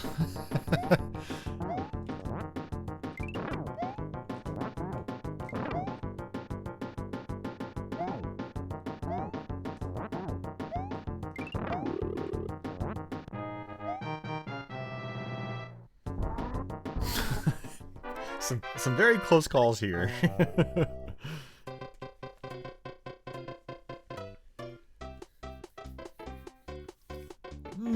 Theod, hello.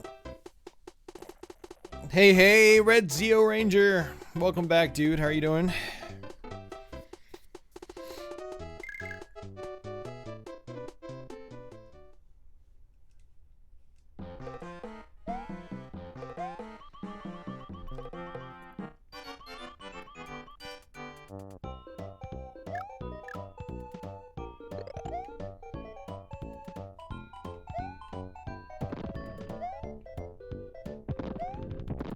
I kind of want to make it up there.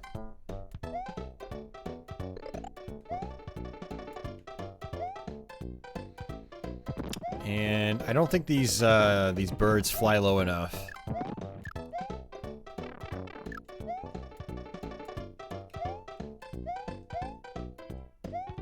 I missed the I thought I saw the star come up. Jeez. Mad NES is back. Word. I didn't know you left. It's like Crestline. He always, and I say this every other stream, he pops in randomly. He goes, "I'm back." And I'm like, I didn't know you left. I don't have a little magic meter here that tells me who joins and who leaves the chat. It's kind of like just like an inside joke now. I just poke fun at him all the time for that.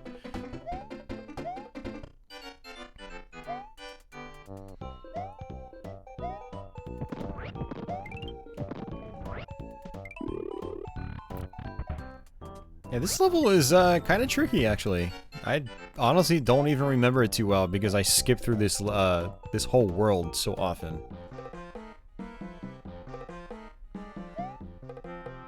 Probably gonna need these bombs here.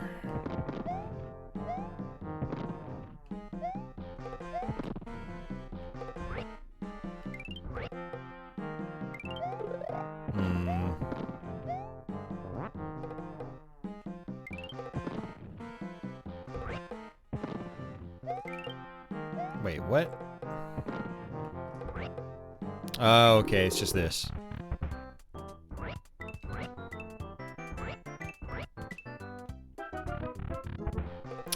Doing all 4 games? I'm gonna play all of them. There's only 4 games on this collection. We're not playing the Mario World package.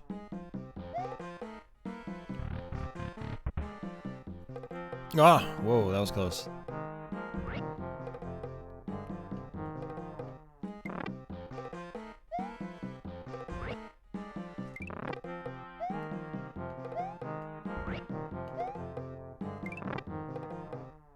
There we go.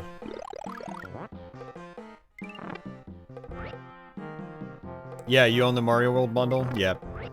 Figured.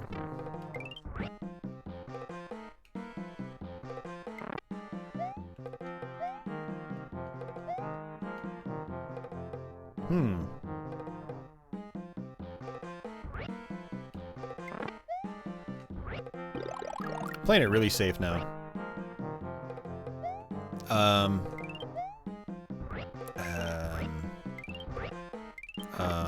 Did I just waste my time?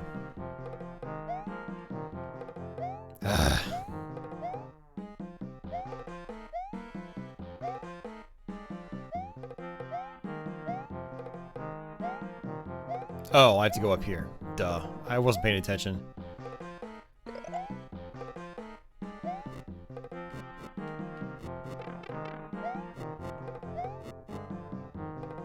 Another one? Really? Come on. Come on. Why you gotta be like that?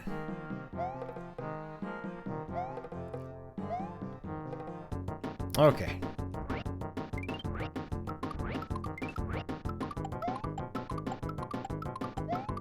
Ooh.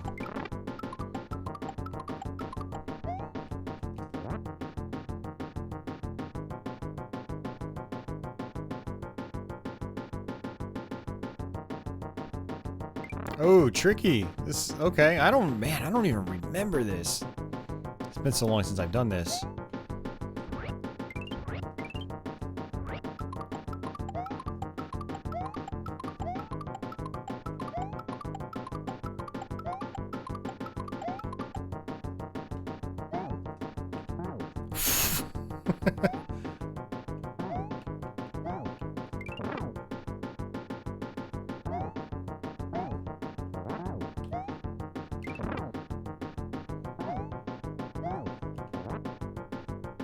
Uh-oh.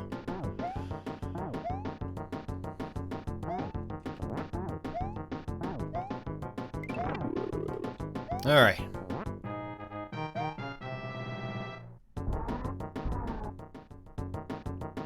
All right, boss time. Oh, shoot. I forgot about you, too. I don't remember if I'm supposed to catch these or jump on them. I think I had to jump on them. Yeah. Alright, I'm gonna use this little guy then.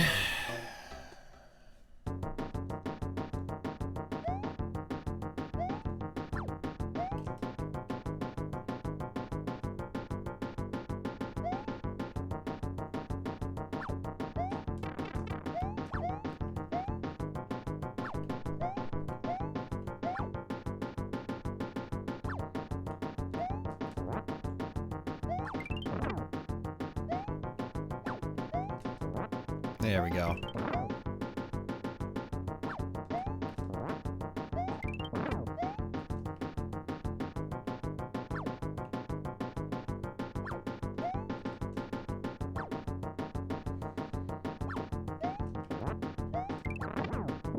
Oh, nice.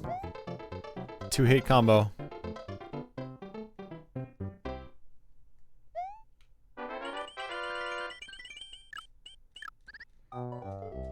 Yet Akira on V8. Wait, there was an arcade game based on that? I didn't know that. I have the DVD of that. I actually watched that for the first time on TV like probably 4 or 5 years ago. I was out at a pinball tournament and they had gotten some pretty bad snow, so I stayed at a hotel overnight afterwards, and that was on TV. I was like, damn, this is really cool. So I went out and bought a DVD of it. It was pretty cheap. I ended up watching the whole thing. I know it's always been a popular, you know, it's always been a popular film, but yeah, I had never seen it before. It was really cool.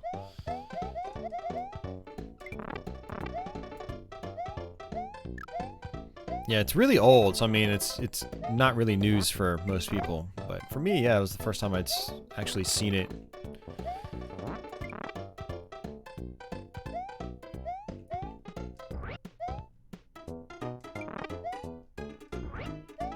How about... I was gonna say, how about a heart? They don't want to give me a heart. Oh!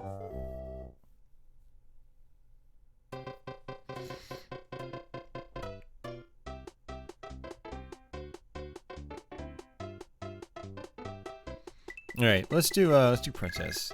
Let me just fly over everything.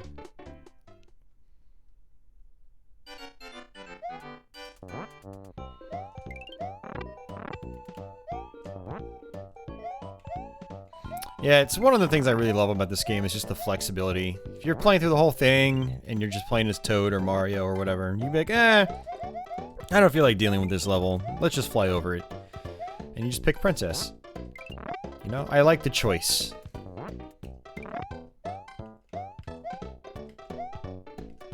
Plus, getting here to land on platforms accurately, constantly, is really satisfying. It's good platforming.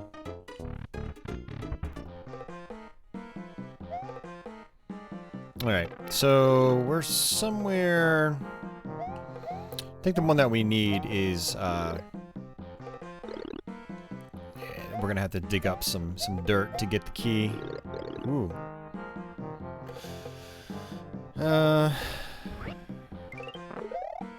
Might really get some mushrooms just by killing these guys over and over.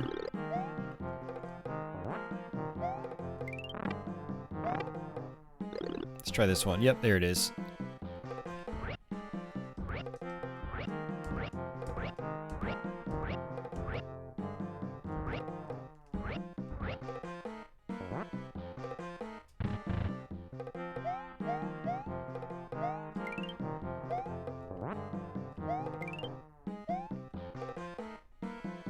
You used to cheese your way through the game with Princess and still do, yeah. Oh, I watched Ninja Scroll a long time ago. I did like that, yeah. When I worked at Starland many years ago, we used to carry tons of anime on VHS and DVD. And we would rent them out, you know. We were like a video rental store, basically. Why did I... Ooh. That's gotta be new. I think you get invincibility frames in this when you pick stuff up. I don't think that happens in the NES version. But yeah, so back when I worked there, I did watch a few things like that. Ninja Scroll was one of them. Vampire Hunter D. I think... Hellsing, I think when that first came out. I checked that out. Yeah, there were a couple other ones too we checked out too. It was cool. But yeah, it's not something I ever really stuck with. But I do have fond memories of, you know, some of those ones I watched, like Ninja Scroll and whatnot. Really cool stuff.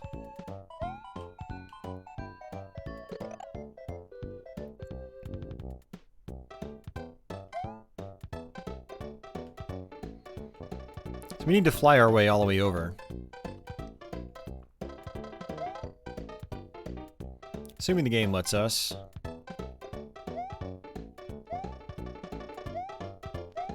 Yeah, oh, that's right. You have to climb on these guys. And then another one appears right here. I did check out Street Fighter 2. Yeah, not the Fatal Fury one, though. No.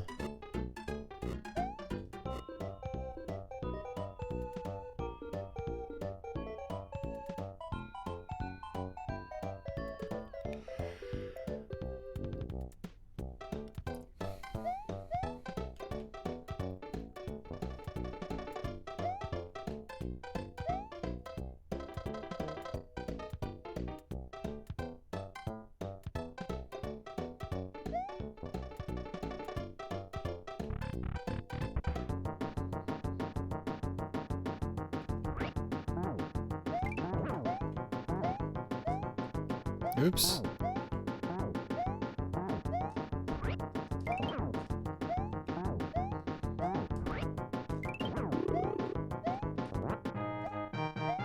Alright, stage 1 down. Getting close to the end of the game. I mean, these last few levels don't take long at all. Pretty short stages.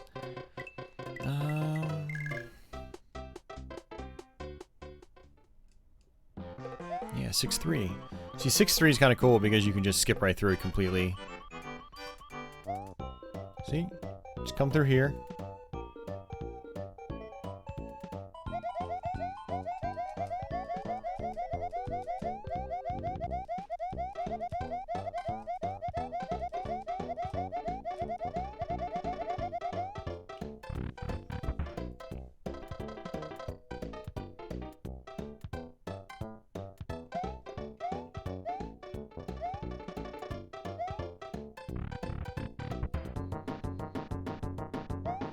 Alright, so we find another Birdo.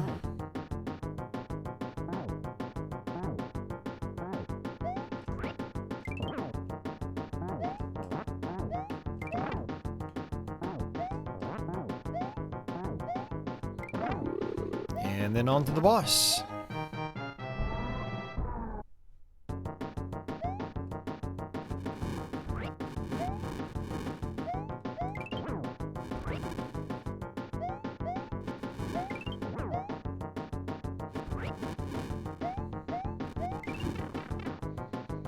Alright, good deal. On to the final stage. Final stage actually isn't too long either, if you know what to do. Ba-ba-da-ba-da. I think we'll be fine with 13 lives. What do you guys think? Can I do it in 13 tries?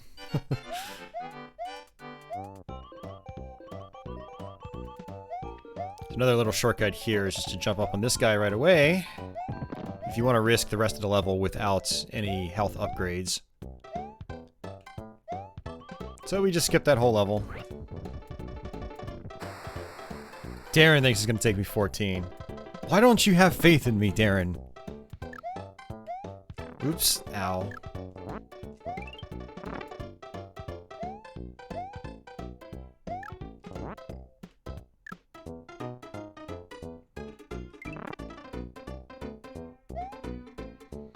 I'm going to actually get another heart back just in case. Come on.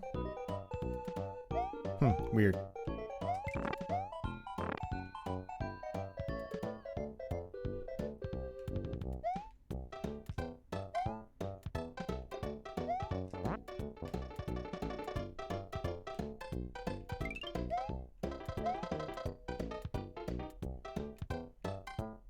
Trying a little too hard here. Oh, come on. Alright. Oh, the star is all over there. Okay, that's fine. That's fine. So yeah, one other strategy here is to get a star and then just run really fast. Like this. Perfectly viable strategy. Although, the star was a little far out, so... But, yeah, that's actually the strategy I used to use back in the day.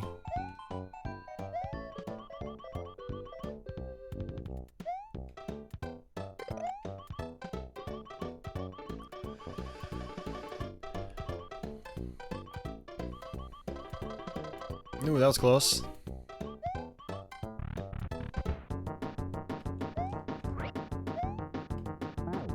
Alright, let's try to get him out of the corner.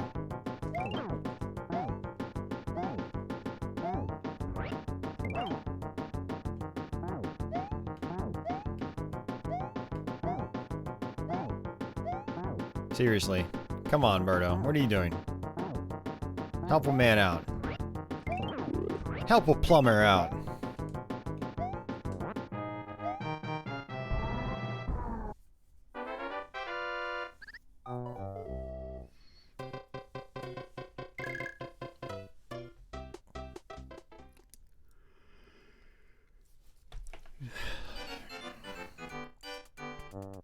Alright, Andy's heading out. Alright, take care, Andy.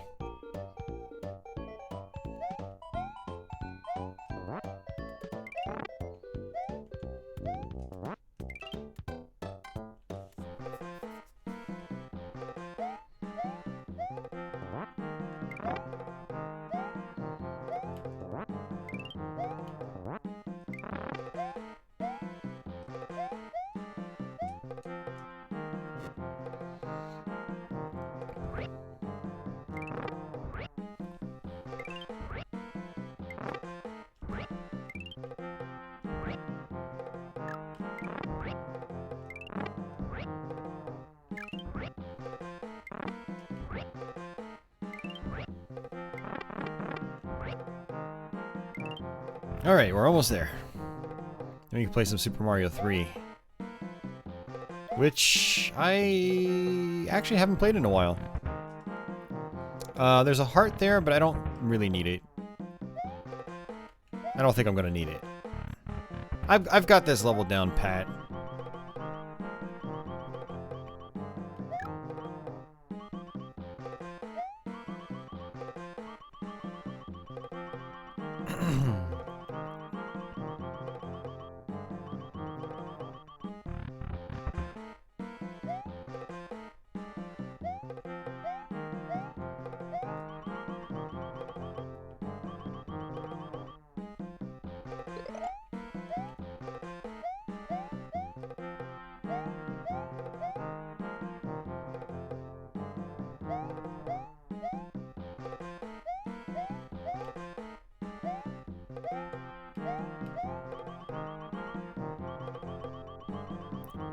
Super Mario 3 does have Big Bertha, yeah.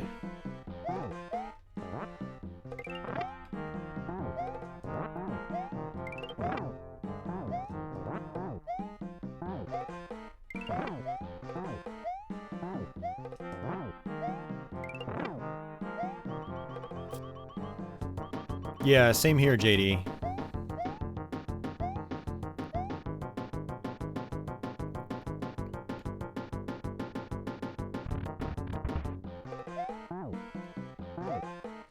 Alright, so this one has a key. You can actually grab these eggs as they're falling down, which is kind of cool. Nice little detail. See? As it's falling, you can still get it. Very cool little touch. Alright, so you have to be kind of careful here, because if you drop the key underneath one of these platforms, you can't actually get back to it. I've actually made that mistake a lot.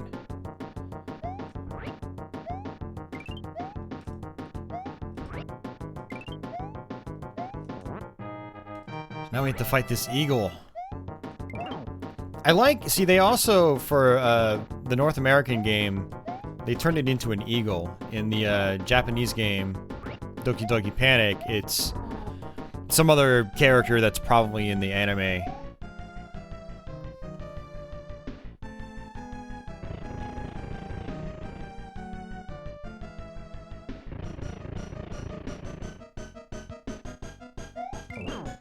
So you just gotta drop these vegetables in Wart's mouth. The second it opens, you can do it. Oops, too late.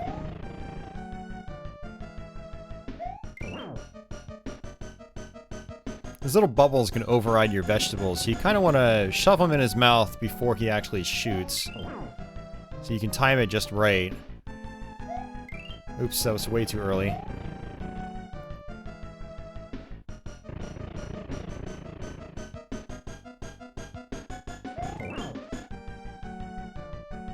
Alright, probably one or two more hits.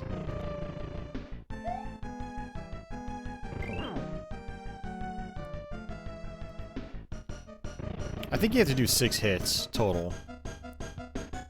Haven't really been keeping track. He did not, no.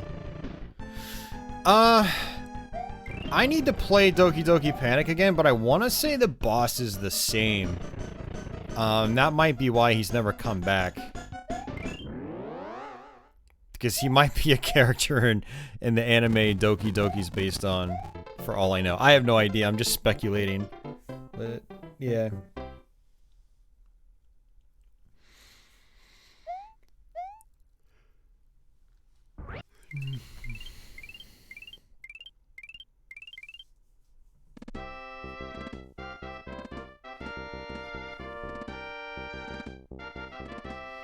It wasn't an anime? It's based on something like a TV show or something.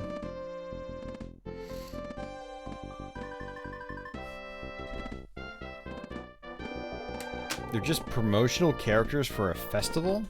You sure about that? I thought it was based on like a TV series or something. Let me check.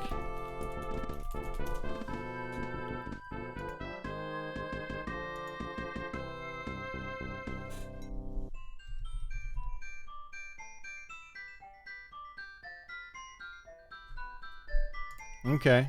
Yeah, to promote an event called Yumi Kojo 87. An event sponsored by Fuji TV, held from July 18th to August 30th, 1987.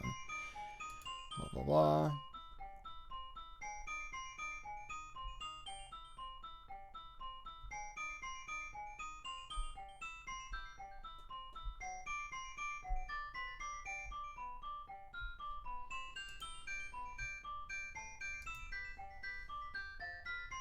Okay, I'll have to look into this later. I always thought it was just like a TV show, but it is related to a company that made television material. Okay.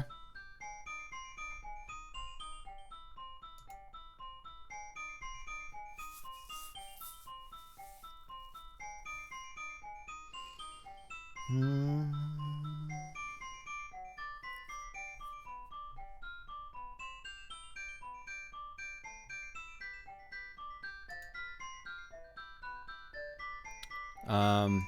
But, I mean, something to keep in mind, though, is I don't know who created these characters, who owns the rights to the characters. Does Fuji own the rights to, say, Wart?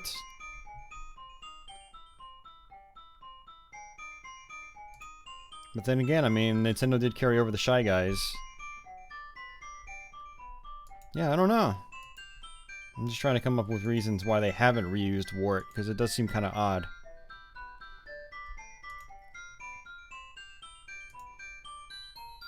The Toad equivalent in Japanese version actually looks like Mario. He's got a big-ass mustache.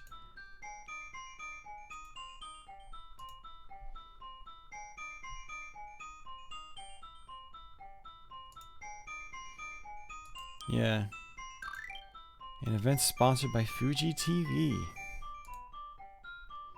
To advertise Fuji TV's fall lineup of shows.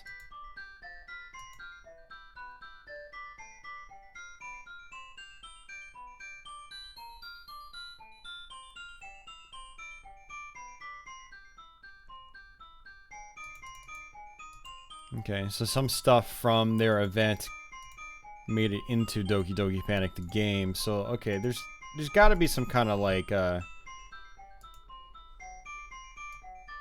don't know, some weird copyright issues there. Wart was in Link's Awakening, was he? Was it the Wart?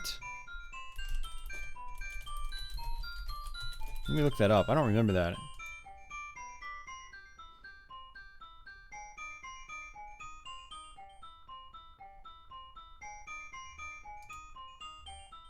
Yeah, it says that he's in it. Interesting. Latest appearance, Link's Awakening. Interesting. Okay, well that clears that up. Yeah, I'd always assumed Doki Doki Panic was based on some, like, anime. Alright, let's go ahead and get out of that. So save and quit. I'm just looking it up right now.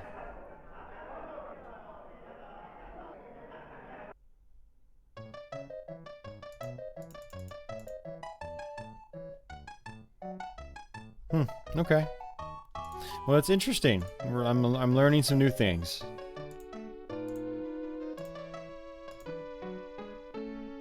It's sort of a mystery. You can't find enough information to know the full story.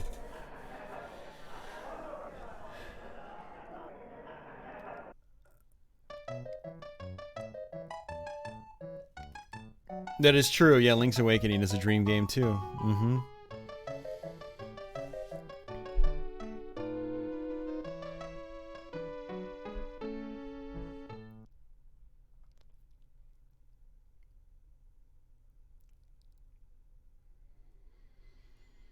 Wait, what did you do? Oh, did you finish? Oh, you finished Mario 2. Okay, cool. Cool, Monolith. So you're playing along with us. That's cool. Yeah, I'm going to play some Super Mario 3 now. But first, I'm going to go actually use the restroom. Yeah, I need to use the restroom, maybe grab another drink, and then I'll be back in a couple minutes. So don't go anywhere.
knew I shouldn't have left my door open. I go out into the living room to go to the bathroom. I see her. She's on her cat bed. And I come back in and she's meowing.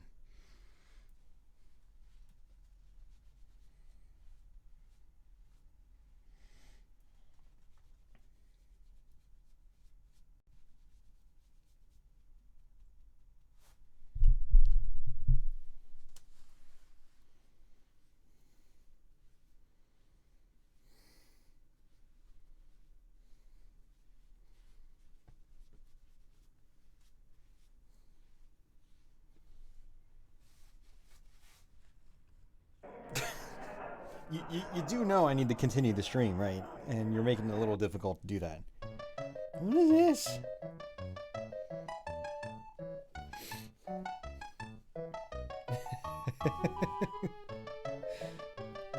You goofball. Hey, Biolithic, what's going on?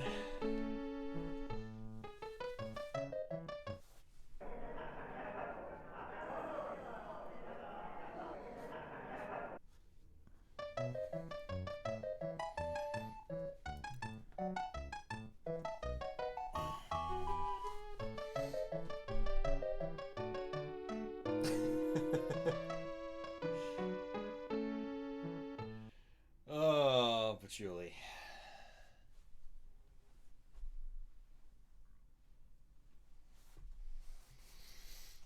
Alright, you're gonna have to get up. You're gonna have to get up. I can't sit on the end of the seat because then the chair tips over.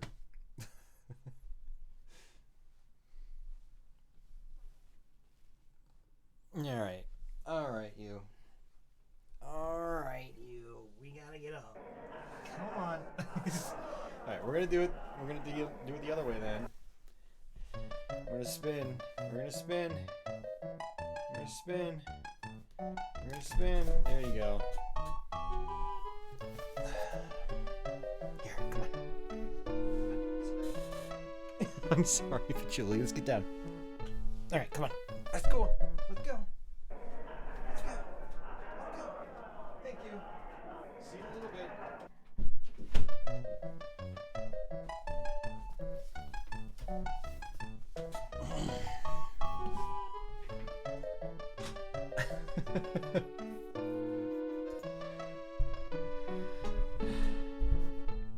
Yeah, so if I leave my game room door open, sometimes she'll see that and she'll be like, "Oh, this is my chance," and she'll rush right out into my game room,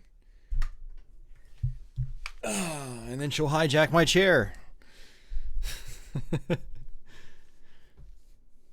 Okay, here we go. So again, we're gonna play Mario 3. Now this is a long game. I don't think I'm going to play through the whole thing. So what we'll do is we'll get some warp whistles on World 1 and then maybe play a partway through and then just use them to skip towards the end. Nice PVM. It's not a PVM. It's just a standard Sony Trinitron from 2002.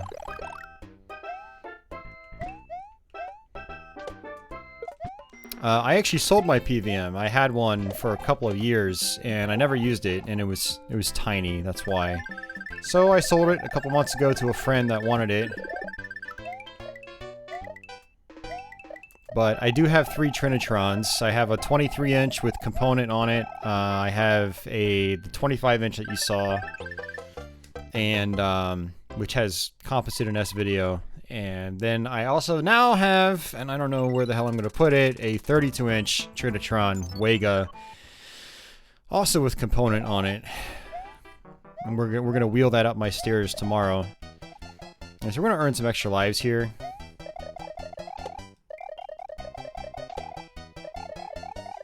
Assuming the game lets us.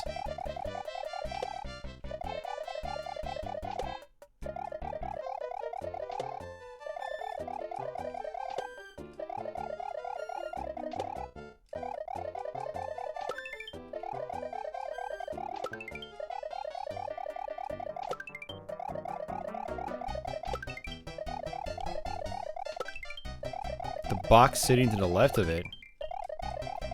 I don't know what you're talking about, Movie Metalhead. The box sitting to the left of it, it's a desktop computer, if that's what you're talking about. Yeah, let's try this again.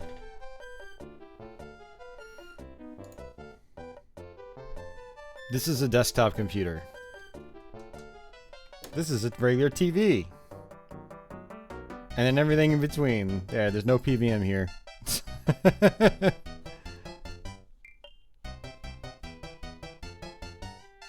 Yeah, no PVMs.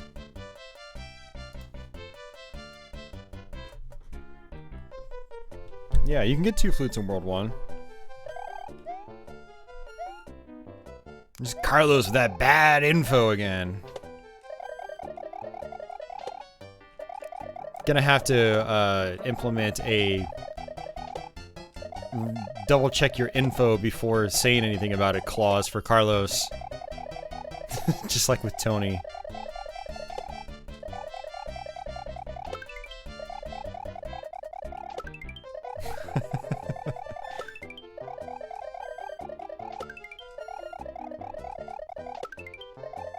Yeah, no, I actually, well, yeah, I mean, yeah, I don't know. I've owned a PVM, so to me it doesn't look like one. But yeah, it's all good, man. Don't worry about it. Yeah, it's actually a AMD FX system that I built a while ago. I use for like lighter weight Steam games and MAME and other sorts of emulation, stuff like that. Ghosts and Demons, which we streamed a little while ago. Might even do a Let's Play of. So we've got 35 lives. I think we'll be good. What do you guys think? Actually, don't say anything. Darren's response last time was like, yeah, no, you're gonna lose all of them.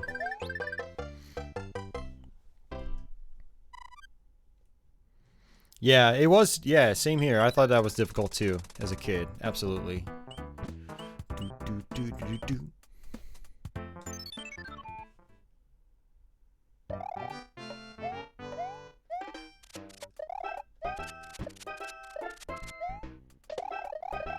So this is actually one of the worlds you can get the whistle in.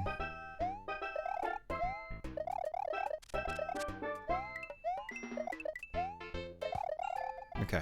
Just want to make sure there was only one. So it's this white block right here. You just hold down on it. Mario falls through. And you go behind the stage. There we go. First whistle. It's not the Famicom version. You're playing along. Hey, Joseph. How you doing, man? I don't think I really need that stuff. And I don't really need that. I'm not going to play all the worlds or all the levels.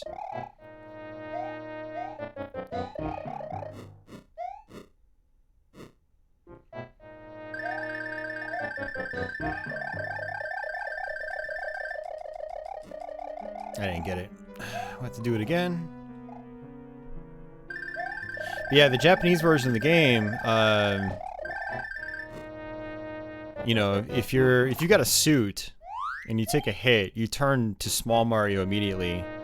Whereas in the North American version, you no, don't do that. Okay.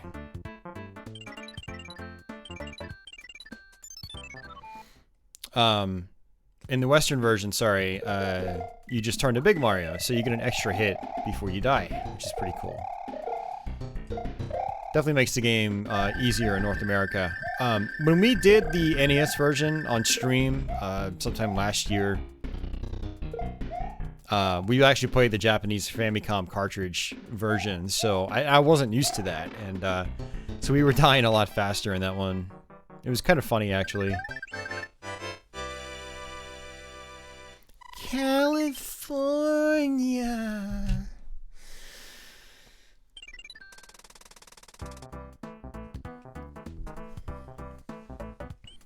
Okay.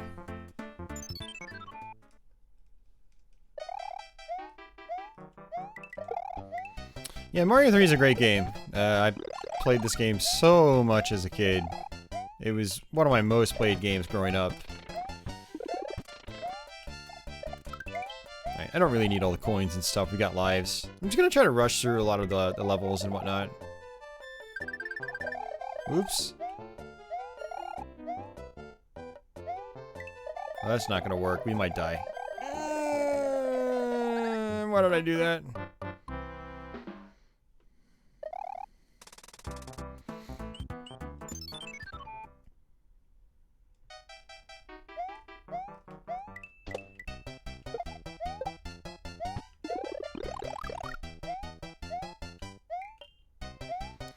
You know, one of the things about Mario in this game is that he feels like he's got a ton of weight to him. In Super Mario Bros. 2 and Mario World, he feels as light as a feather.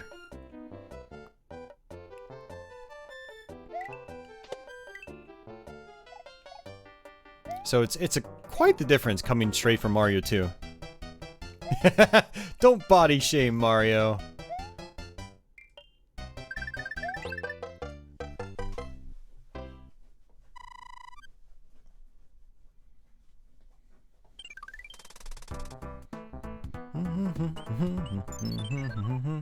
I should probably play that matching game. Star. Yeah, so I'm assuming all you guys have probably played this, but if you're like the one person that hasn't, there are a bunch of mini games in this. So this is a matching mini game, and anything you match, you get in your inventory. So I can use a fire flower now for free. Ooh, and a star for free. Well, the stars aren't really good in Mario 3, if you ask me. They only last like 5 seconds. It's really pathetic. And then you've got these spades, which are these match 3, not really match 3, but you know, these line-up games, like so. If you line up successfully, you'll get a certain amount of extra lives. And, you know, the mushroom houses are actually kind of useful. I should probably access those, at least in the beginning, just to get some inventory going. So there we go. That's my inventory so far. You get a couple pages of inventory that you can work with.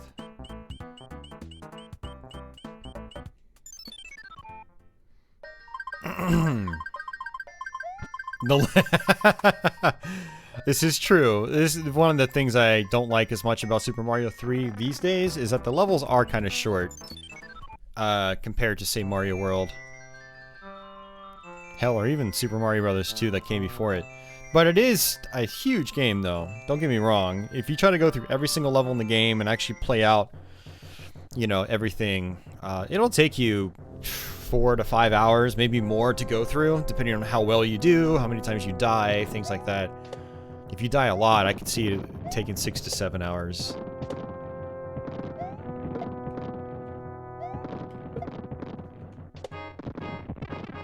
Oops.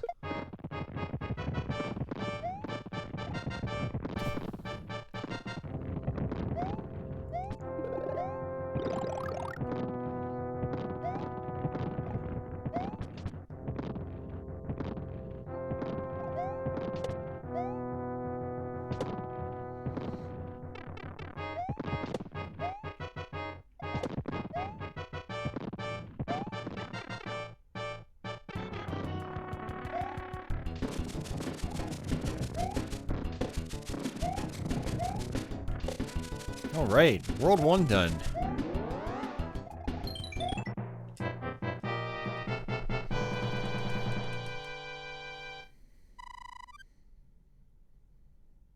In New Super Mario Bros., stars are made valuable by forcing more star drops from question blocks. I'm not sure what you mean by that.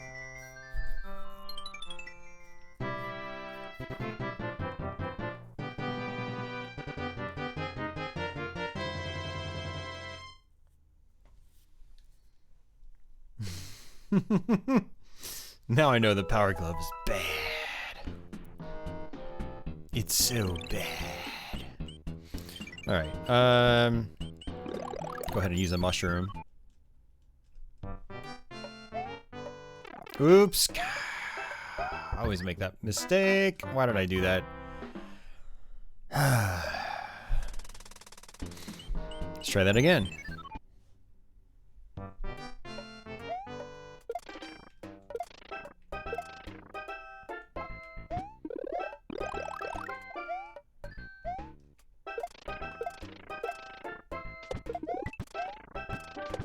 Hey, wrong way, Star.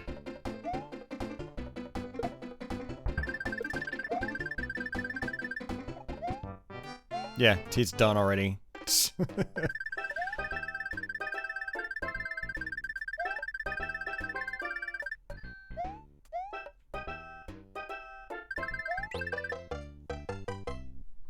In New Super Mario Bros., if you have invincibility but hit a question block that has a power-up, it'll drop another star. Really? I didn't know that. That's pretty cool. Yeah, no, I really had no idea.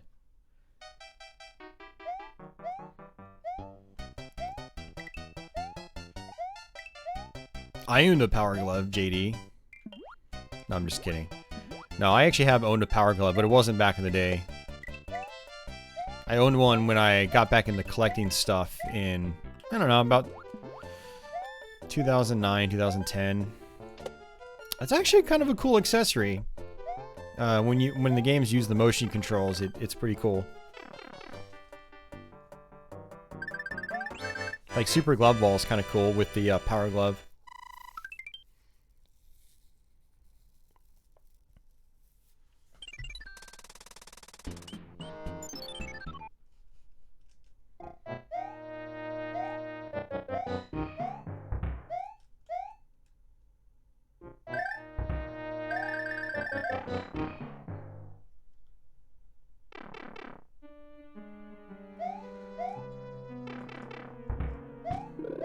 Yeah, I remember watching a task run as well, not knowing that... not even knowing what tool assisted was. And thinking it was a real person doing everything. I was just stunned.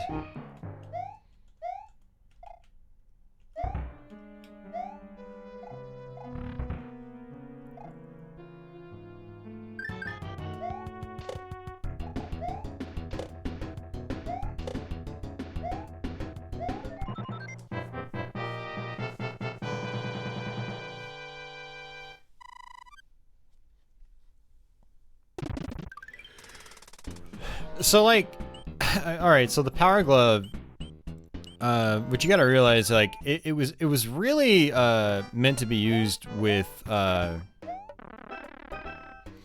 know, as like a motion controller. It basically acts like a Wiimote, but from 1990 or whenever the hell it came out, 1989. And when used as a motion controller, it's actually pretty cool. Again, like I said, Super Glove Ball actually works really well with it. But people would get the thing and try to use it like a normal NES controller, and it was advertised to work that way, but it's not how it excelled. It's not how it was recommended to be used. So if there were more games that took advantage of it with its motion, you know, motion tracking, like, I think it would have been a really cool accessory back then.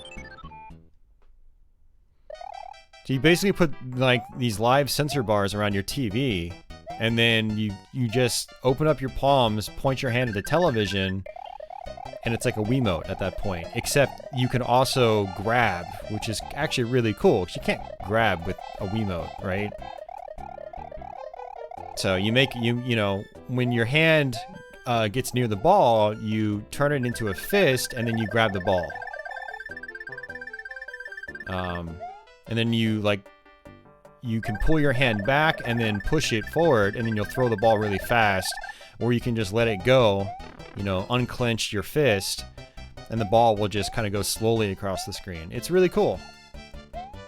If, like I said, if more games operated the Power Glove like that, it would have been a really neat accessory to have.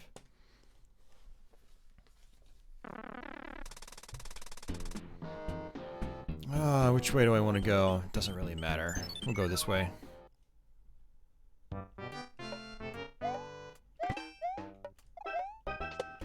This is... Oops. I was going to say, that was hopefully a leaf. It should be a leaf.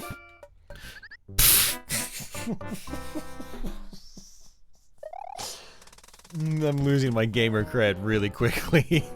Let's go in here.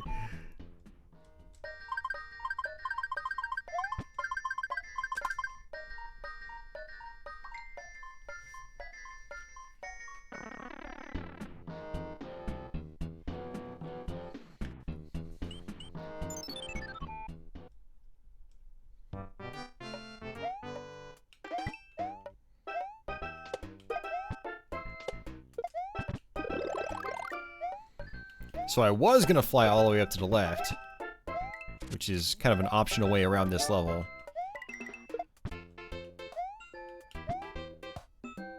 And I can do it now, but I'm already halfway through the stage.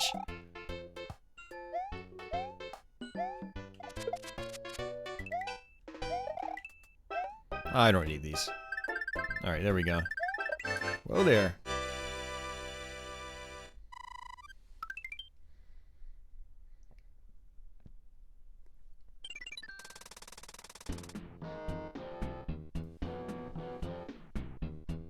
I've never used the activator, so I can't actually vouch for that.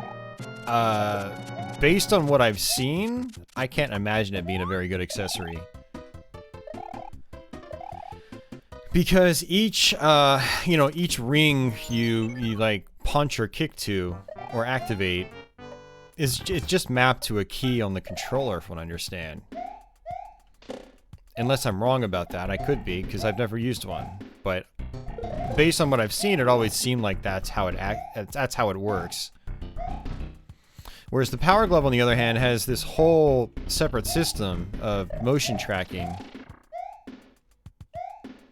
which is what the sensor bars are for. A lot of people like that find Power Gloves in the wild as well and use them. You know, they might just find the glove, but they won't have the sensor bars. And without the sensor bars, it's kind of like you're getting just a very small part of the experience.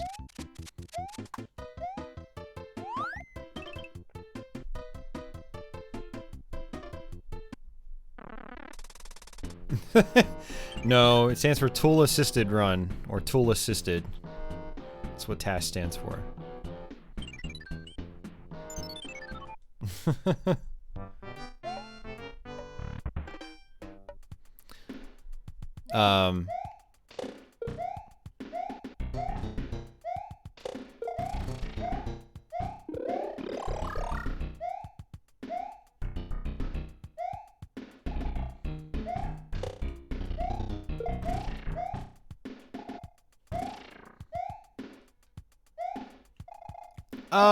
It doesn't always have to mean 100% robots, though. Like, from what I understand, you can,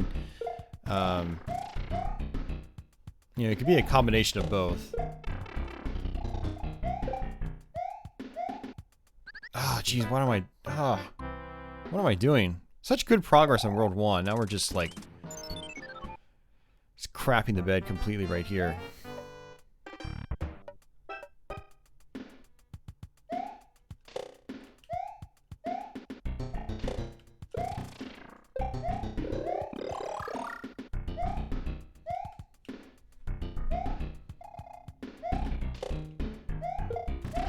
Oh, come on.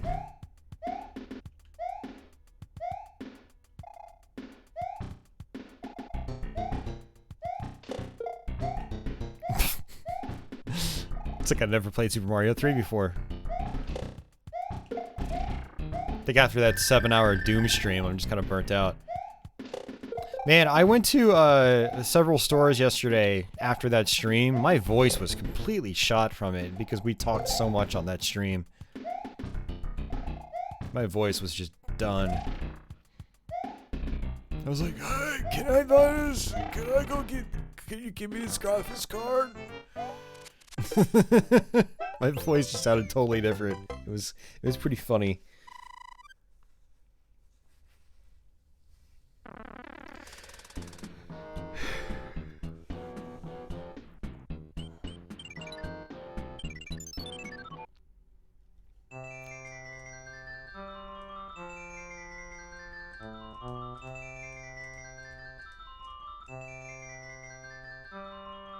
But what if I don't want to change your king back? I like how he looks.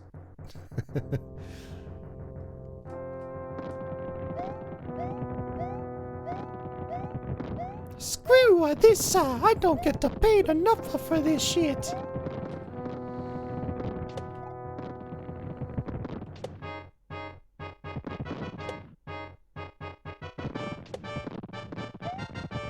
Mario's got feet of steel.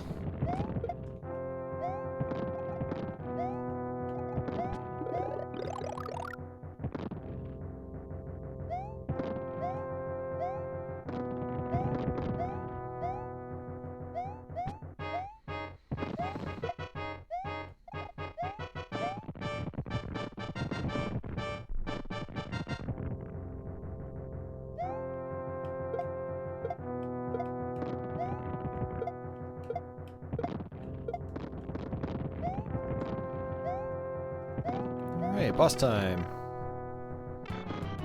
No, Sane. I ended up going to Micro Center and buying a new graphics card.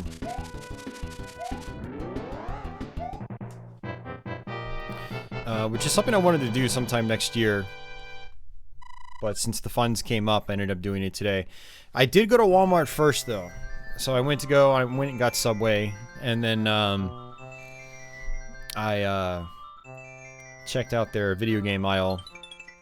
And they only had the TMNT cabinets, which are $350. I was like, nah, I was looking for a cabinet that was like $150, you know.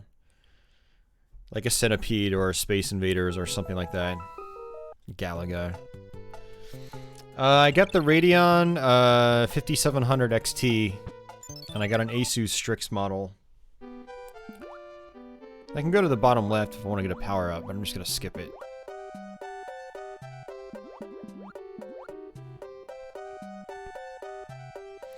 Actually, what I'll do is, for anybody curious, 'cause I do like to plug this every now and then. I do have Twitter, so if you guys want to see stuff that I pick up and whatnot, you can follow me over there. So I'm gonna post my.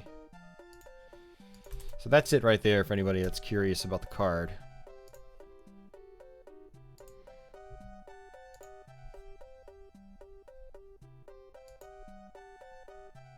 And there we go. Yeah, so yeah, it's actually good that it worked out that way instead, because I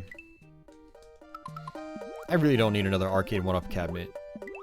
Like one's enough for now. You know, I don't need more than one. But they're affordable enough to where, like, it's so tempting to get a couple of them, you know?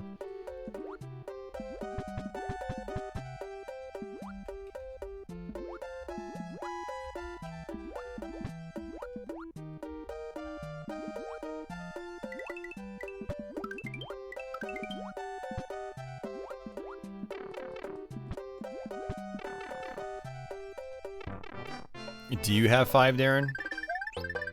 Or are you just yanking my chain? Oh, Jeff. Yeah, no, I was looking at, you know, I first looked at Micro Center's Radeon case. I like to go with the AMD cards because they're usually cheaper and they still perform well. I'm not doing 4K gaming, but I do want a better GPU for the live stream and video encoding and rendering and stuff like that. As well as games. Like, I do plan on picking up Doom Eternal on PC right when it comes out. So I wanted to make sure that, you know, I was pretty much golden for that. And I also wanted to take my current graphics card and pass it down to another computer I use as well. So it was it was a multifaceted thing. I wasn't just wanting to upgrade my main GPU and that's it. So, but yeah.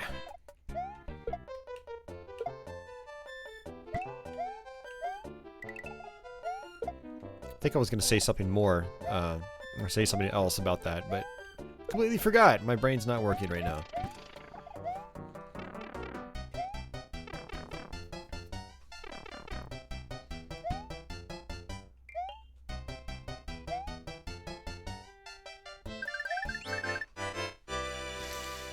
Darren's got Street Fighter 2, Galaga, Pac-Man, Final Fight, and a modern Pac-Man you turned into a MAME cabinet. Nice.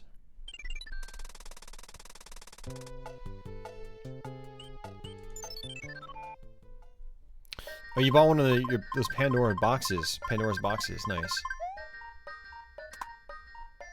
You don't think your quad-core computer could handle anything too high spec? Do you mean like as far as graphics cards, Chris? I guess you mean graphics cards. But your quad-core computer, if you got a quad-core, you most certainly have a computer that's more than beefy enough to do MAME really, really well. So... Oh, 1050 Ti, those are still solid though, man. I have a 1050 Ti in a spare system. It's a Ryzen though, but that's what we streamed Doom 2016 on last year with the 1050 Ti. Oh yeah, but what I was gonna say, graphics cards, right? I looked at their AMD case because that's what I had my mind set on. But their choices were just, you know, it was basically like AMD's Sapphire brand and XFX, and those are kind of like cheaper cards. I wasn't really interested in those. So I talked to one of the guys, and it turns out they had some of the Asus models in the back. So I ended up springing for that. But initially I was also eyeing the NVIDIAs because, you know, they had like EVGA cards, which were better than, you know, to me, they're like better built than like Sapphire or XFX. I don't know, they just feel a little more heavy duty to me. But the NVIDIA cards, man, they're so damn expensive. Like, if I was gonna upgrade, I would have wanted like a you know, like a 2070 at least, right? And they're like, the ones they had were like $700. I was like, no thanks. My card was like a little over 400, which was not cheap, but some Christmas funds kind of paid for most of it. So there was that.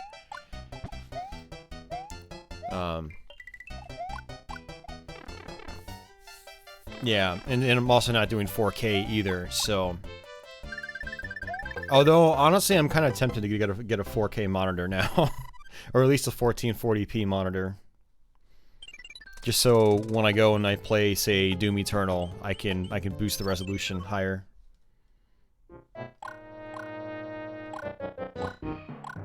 Yeah, no, I actually have, so in my spare system that I use for, like, you know, lighter weight Steam games, it's an old AMD FX processor that's in there, and oh, I hate this place with a passion. You know what? I have an idea. I just don't want to deal with this castle. Let's come here first. I have an XFX RX 560 in it. And it seems fine, but like the build quality isn't as good. Like the, you know, the shroud that like houses the fans is like really cheap plastic, and you know, it feels like it would break. Whereas like my Asus Strix model, everything feels like super rock solid. Like you could throw it out your window and it would land on the ground and probably survive. Like, you know, I like that heavy duty nature. But no, the XFX cards, it's treating me fine in that system. Alright, so we skipped the big world, which is kind of a bummer, because that's a really cool world, actually. But I didn't want to go through what am I doing? I didn't want to go through that castle. I didn't feel like it. But we just saved ourselves about an hour's worth of gameplay. So I'm okay with that.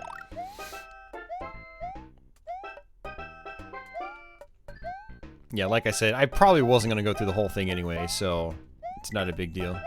We are going to beat the game. How many levels we play to get to the end of the game is another story altogether.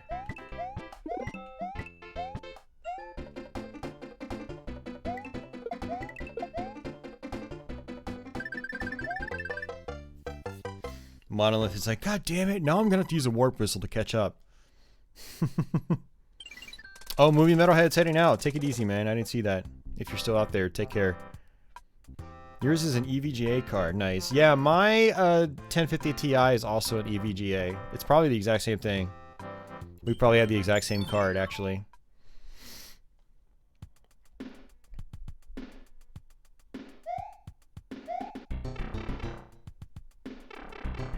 Second gen Core i7. Yeah. i7s are solid. I mean, even those second gen ones, like, they hold up pretty darn well. I was, I think, I've got a laptop with an i7 in it. I don't know if it's first gen or second gen, but I was editing video on it just the other night, and it was doing just fine, you know? So, I mean, they're good CPUs all around. You warped to World 5 with me, but you beat the castle. Nice.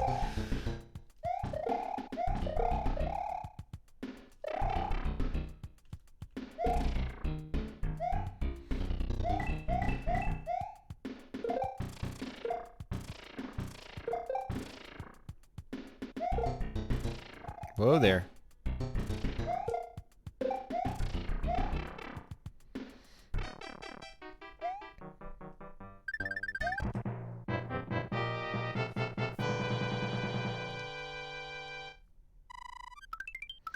I mean, don't get me wrong, like, it wasn't, like, a great experience compared to my main desktop that I use for video editing, but, you know, this was like a 2012 chip, and,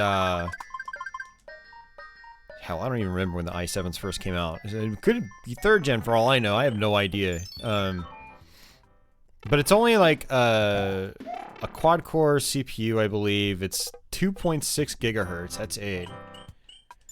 And, I was still able to edit video, but it was still, you know, it would chug, like, you know, trying to scroll through the timeline. It would take its sweet time, but it was fast enough to where, like, I didn't feel like it was a bad experience. It's not like when I was editing video on my old Phenom 2 system from 2009.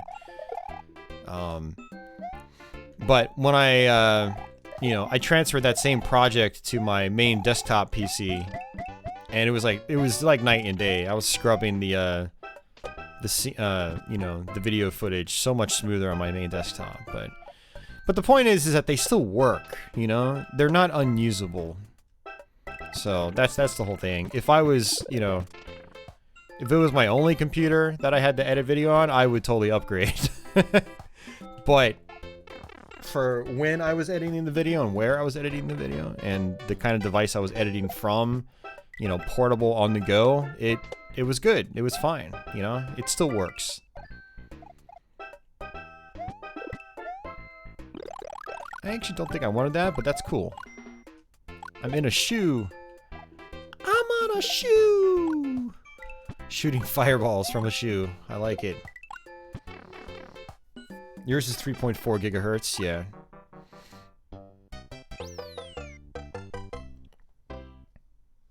We both got the 5 up, hell yeah. You have a Ryzen 1600, you wonder if it'll hold up next gen. I don't see why not. Your CPU is probably gonna be fine. Well, it's also gonna depend too, like, whether what you're playing or doing is GPU or CPU heavy, or both. I mean, I have a Ryzen 7 1700X, so we both have first-gen Ryzens. And, yes, they're, you know, almost 3 years old now. But they're still, you know, very beefy CPUs. Very, very capable. I mean, that's what's running my stream right now. And, yeah, my CPU's not really breaking a sweat.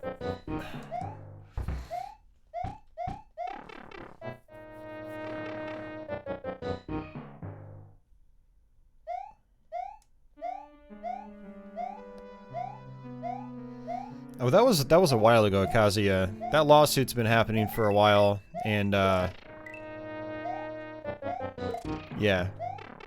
Yeah, no, I mean, it's good that there was a class action on that, because, yeah, it is kind of false advertising. I mean, on one hand, I kind of see what AMD was going for in regards to, you know,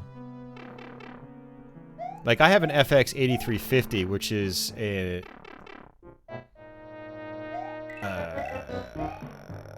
an 8-core CPU. But it's not really 8 cores. It's basically like, I guess like the layman's way of saying it, it's kind of like,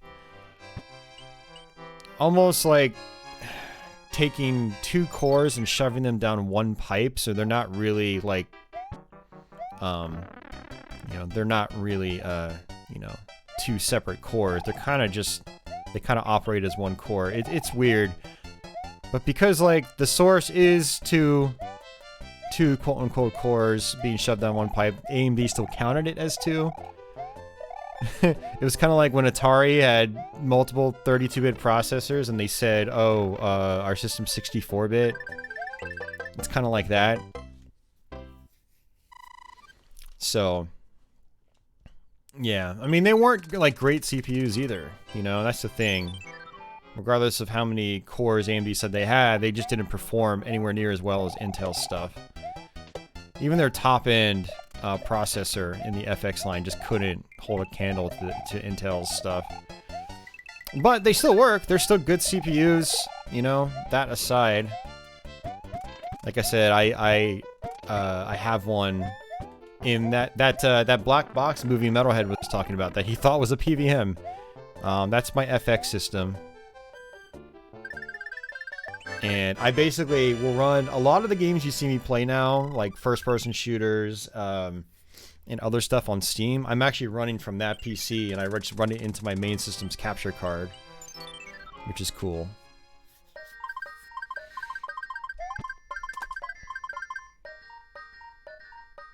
Jeffrey Smith is back. I didn't know you left. We'll go this way. Lost Boys is a pretty awesome movie. Yeah, no, it's great. I could actually agree. I think I could probably agree with that. It's a really good vampire movie. But it's not like a vampire movie in the traditional sense where it's like, blah, I'm clearly Count Dracula. You know, it's not like an old gothic, you know, horror vampire kind of movie.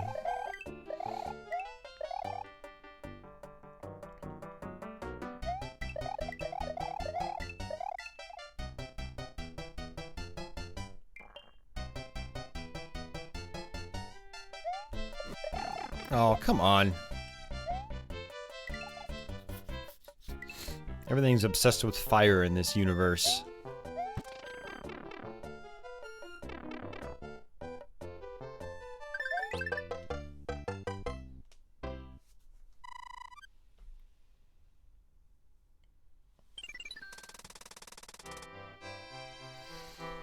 Oh, man.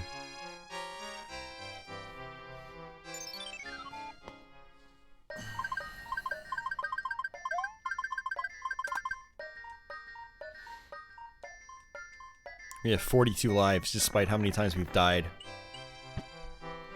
What items do we have?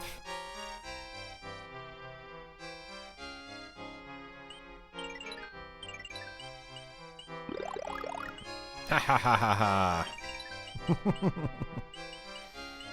You can use the cloud to skip certain places.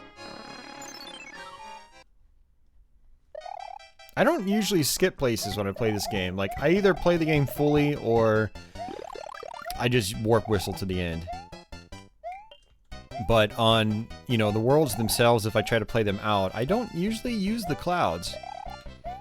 But, you know, it's another thing that's really great about this game. You know how I like my flexibility and variety and choice.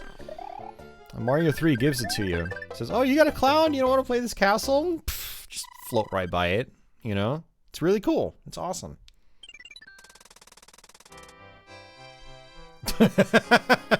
He's one sexy punk vampire.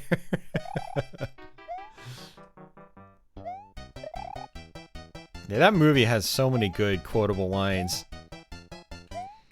I haven't seen it in such a long time, though. I need to watch it again. Death by stereo. Oh, you gotta be kidding me. I thought I was gonna go through the platform. I skipped the BS ceiling lava. Is that the castle? Hmm.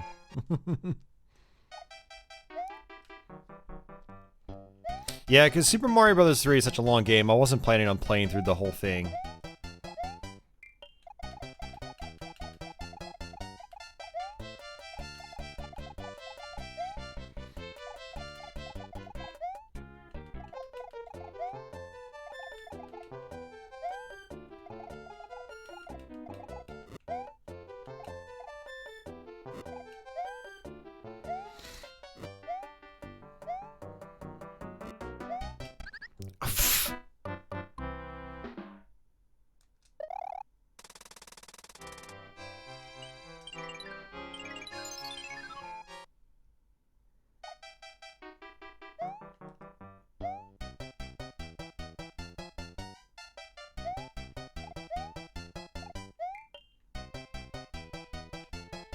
I don't even think DiGiorno existed back then, did they? How long has DiGiorno been around? Jeff's got this thing about DiGiorno. He keeps trying to get me to buy it. Forgetting that I shouldn't be eating high-carb things to begin with. Jeff clearly wants me dead.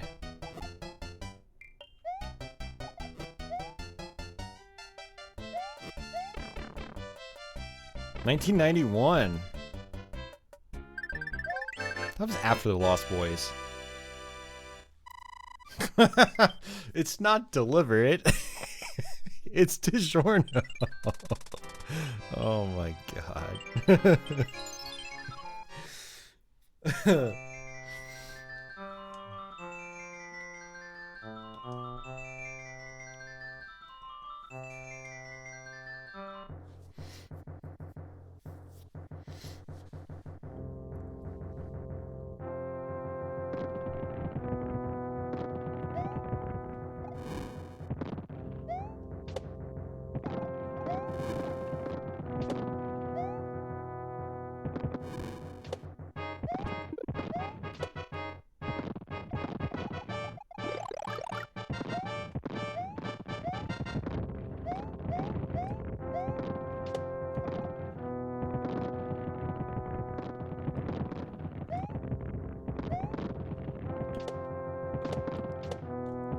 Nope, watch out.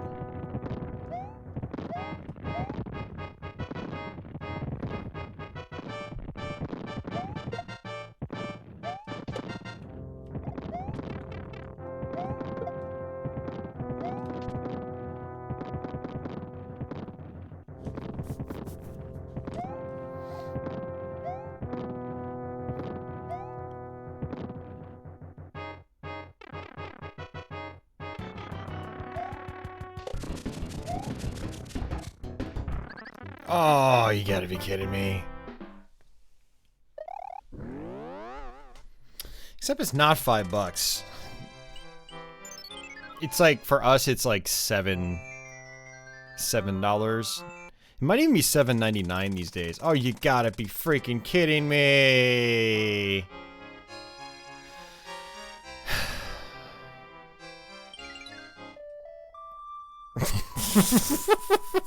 I just don't care. Oh, I'm really not in the mood right now, Mario 3. I'm really not. It's never on sale for us here, man. It's always, like, yeah, it's always not super cheap. It used to be like $5, and it's gone up in price. Sorry, Monolith. Hey, look at this, man. You don't have to play Mario 3 as long now. Although that could be a negative.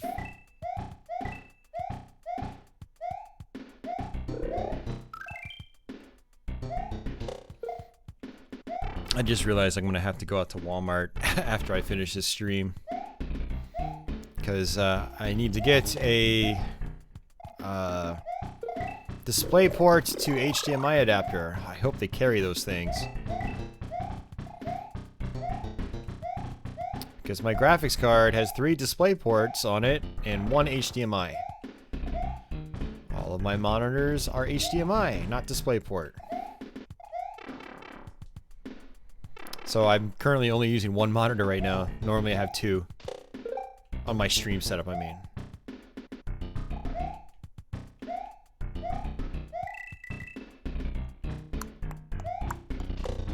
There we go. Ah, who cares? Oh yeah, I liked Blade. Yeah.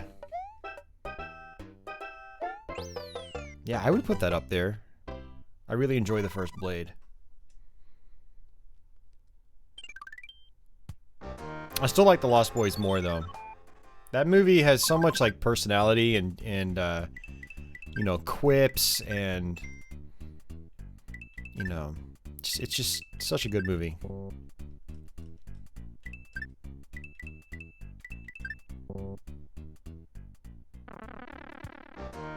Which of the mainline Mario games is the hardest? Well, obviously the Japanese Super Mario Bros. 2. That's an easy one. It's a mainline Mario game. Aww.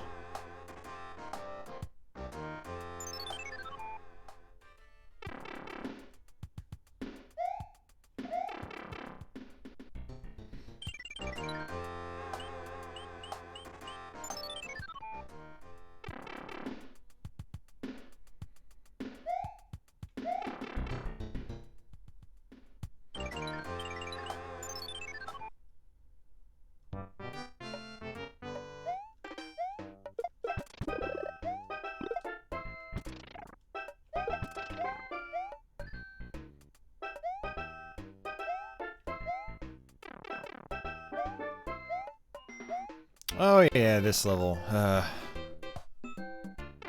not looking forward to playing any of these stages. I wish I just warped to stage 8 or world 8.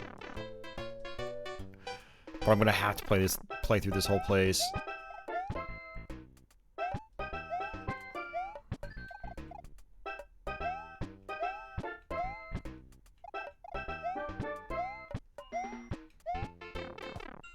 Derp-de derp derp de doo derp-de derp derp de doo.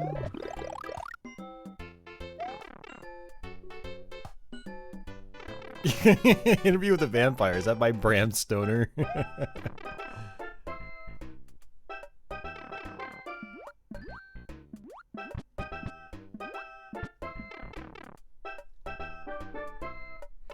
Yeah, I don't think I have the frog suit monolith. That's actually my least used suit in this game, period.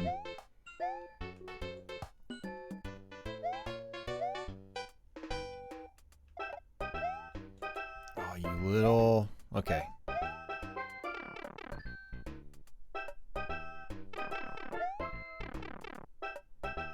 Yeah, Death by Stereo.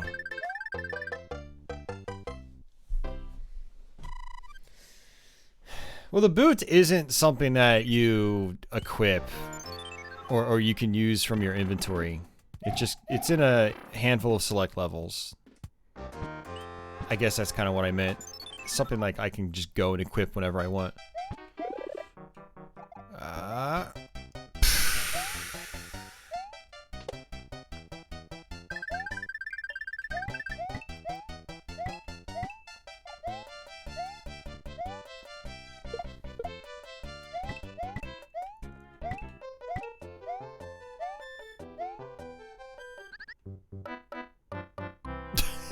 Okay, I thought that was gonna work. You have 2 frog suits. Let's see if I... okay, I have one. I have one. This is a bad time to use it. There you go, guys. There's your frog.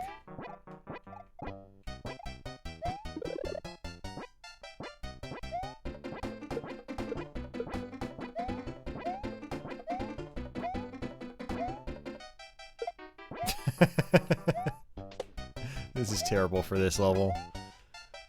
Oh no! How do I do that?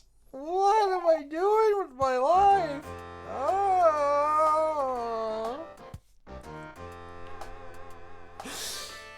Like that you have to try to do that.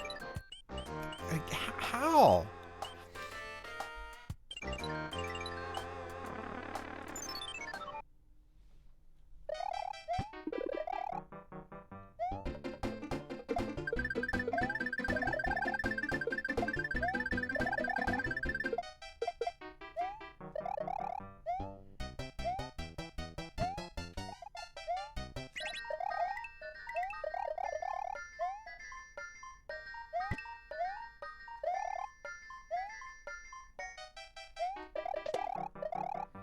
Oy, man.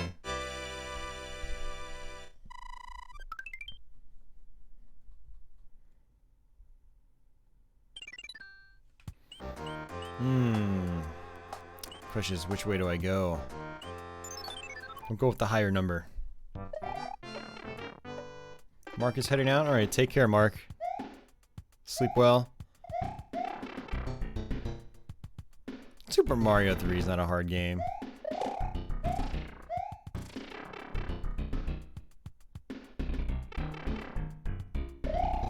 Oh, this level.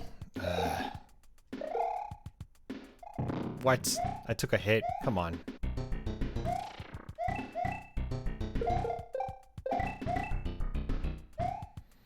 Yeah, you know, I was gonna do Super Mario 3 on the Game Boy Advance sometime soon.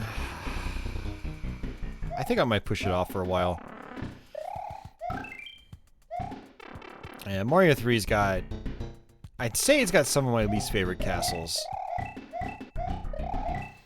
I think part of it is that I have to use my brain. And I don't play these games to use my brain. You know, the puzzle aspects. They just don't do it for me these days.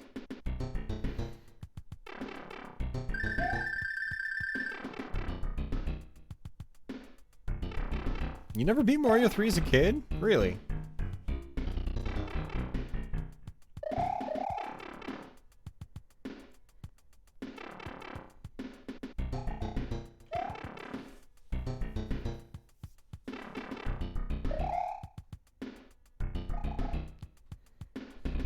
The question is, where do I go? Maybe I can come down here.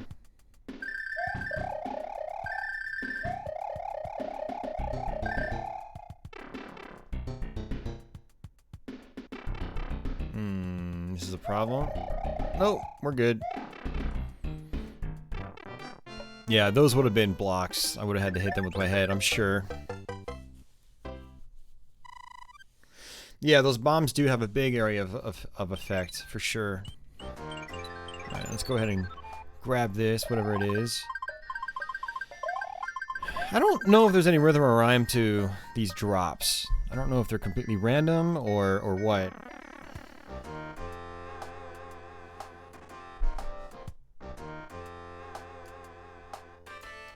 Alright, you guys speaking in different languages, you drive me bonkers. You should use Google Translate and then post. Quit making me have to translate it. 'Cause it stops my stream. There are Russians. Yes, there are.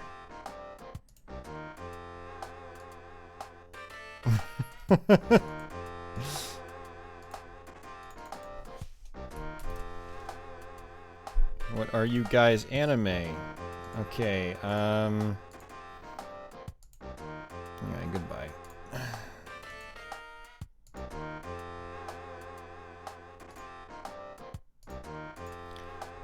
Yeah, no, that his first line was really weird, so I just gave him the boot. We get some people from... We get some oddballs, odd ducks sometimes.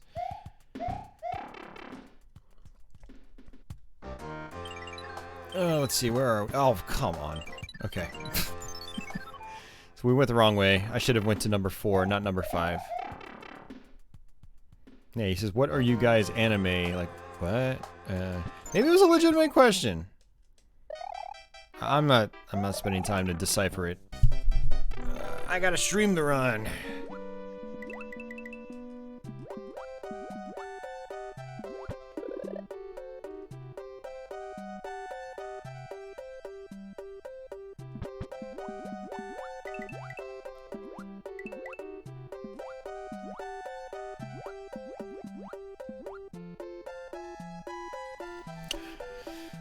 Yeah, the thing about our streams is that, you know, the majority of my viewer base does speak English, according to Google Analytics, and, you know, like, I'm not against people coming in and, like, you know, speaking primarily other languages, but, I mean, if you're in the minority, you know, in terms of the language you speak, at least use a translate program, you know?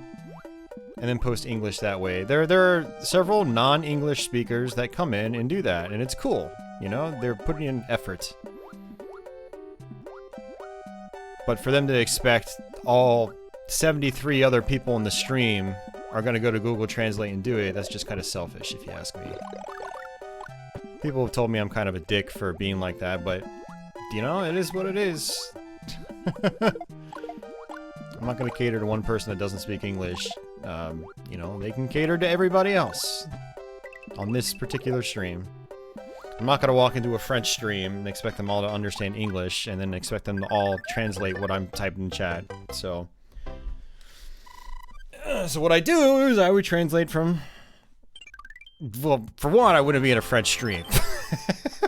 Let's just start off with that. But hypothetically, if I was, what I would do is I would speak English, pump it into Google Translate, and turn it into French, then paste it in the chat, you know. I wouldn't make everybody else do the same thing in the opposite direction.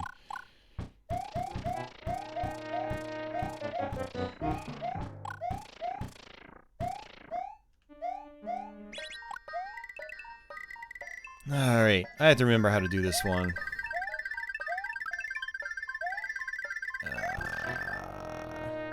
Don't remember.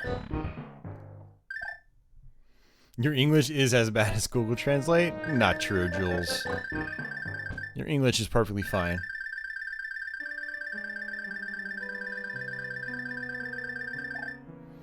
That's right. We have to go, up.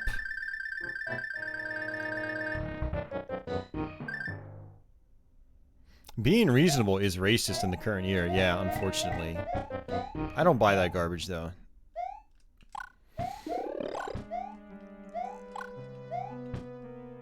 Oops!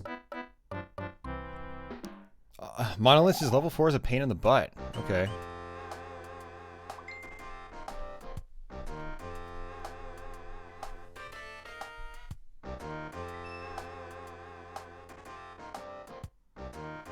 What do you mean I have to speak English? You expect me, Vegeta, Prince of all Saiyans, to speak English? No, I will never do that.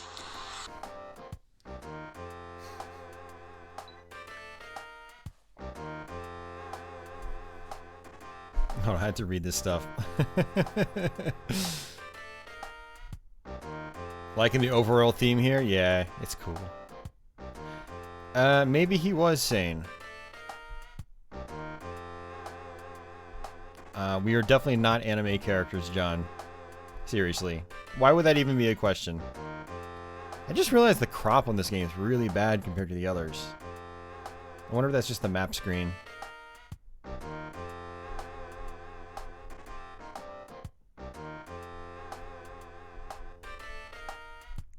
Walk into an Italian stream and try to discuss DiGiorno in English.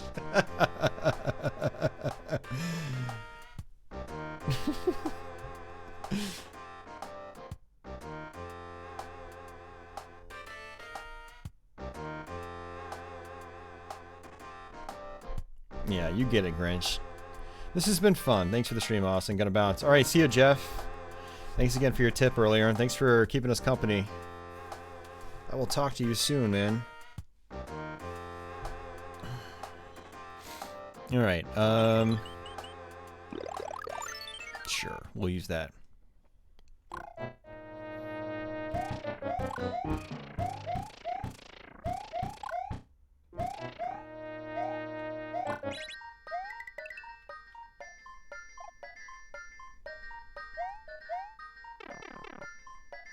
Don't know which one I have to go through. Not that one, obviously. Let's try that again. Actually, I think I have to go back. I always have to re-figure out this castle every time I play it. It involves this P-switch, I believe. And you have to get a leaf. And then with the leaf, you have to fly up in that main room with the ghosts. Or the ghost platforms.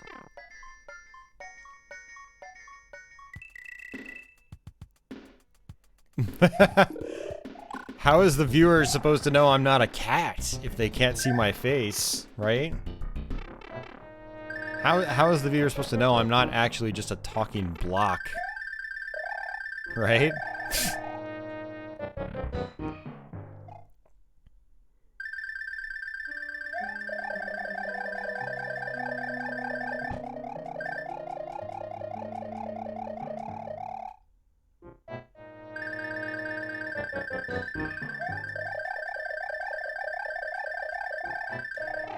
Yep, there it is.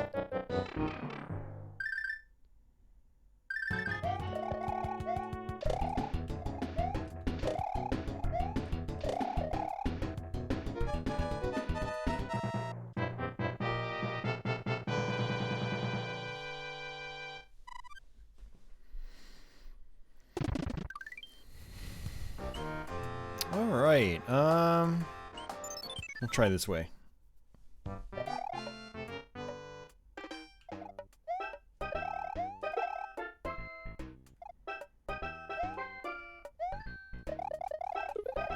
Oops.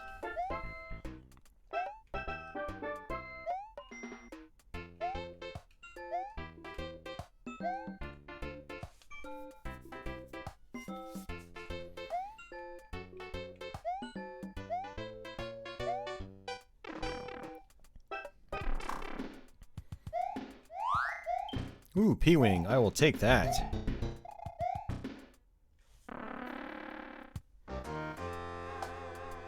A frog suit? Only no death run? Yeah, good luck with that, Nate. Good luck with that. You go for it, man. You go for it. So I don't think, yeah, those don't work on those.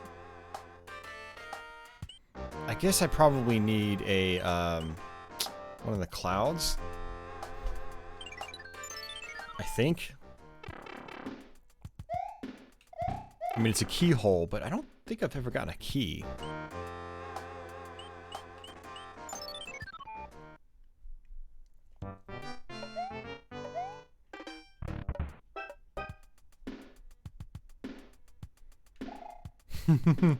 Am I an eagle or am I a person? You would never know.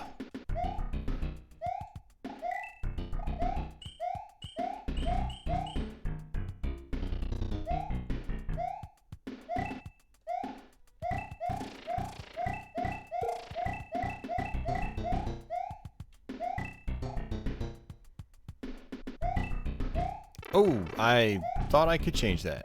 Okay. There are frog percent speedruns. Yeah, no, I'd believe it.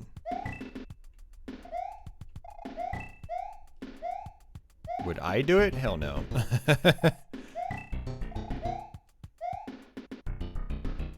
Hell no, not worth my time.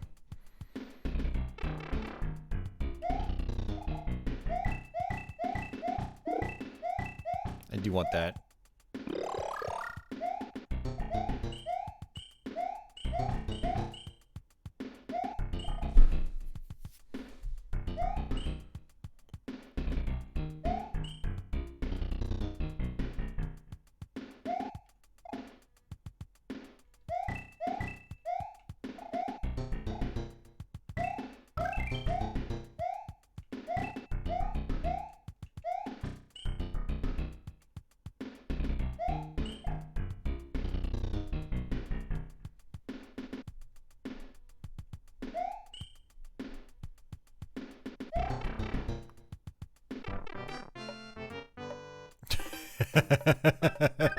Dictatorship. Now you're playing with power. Political power. Hey, liberal arts guy.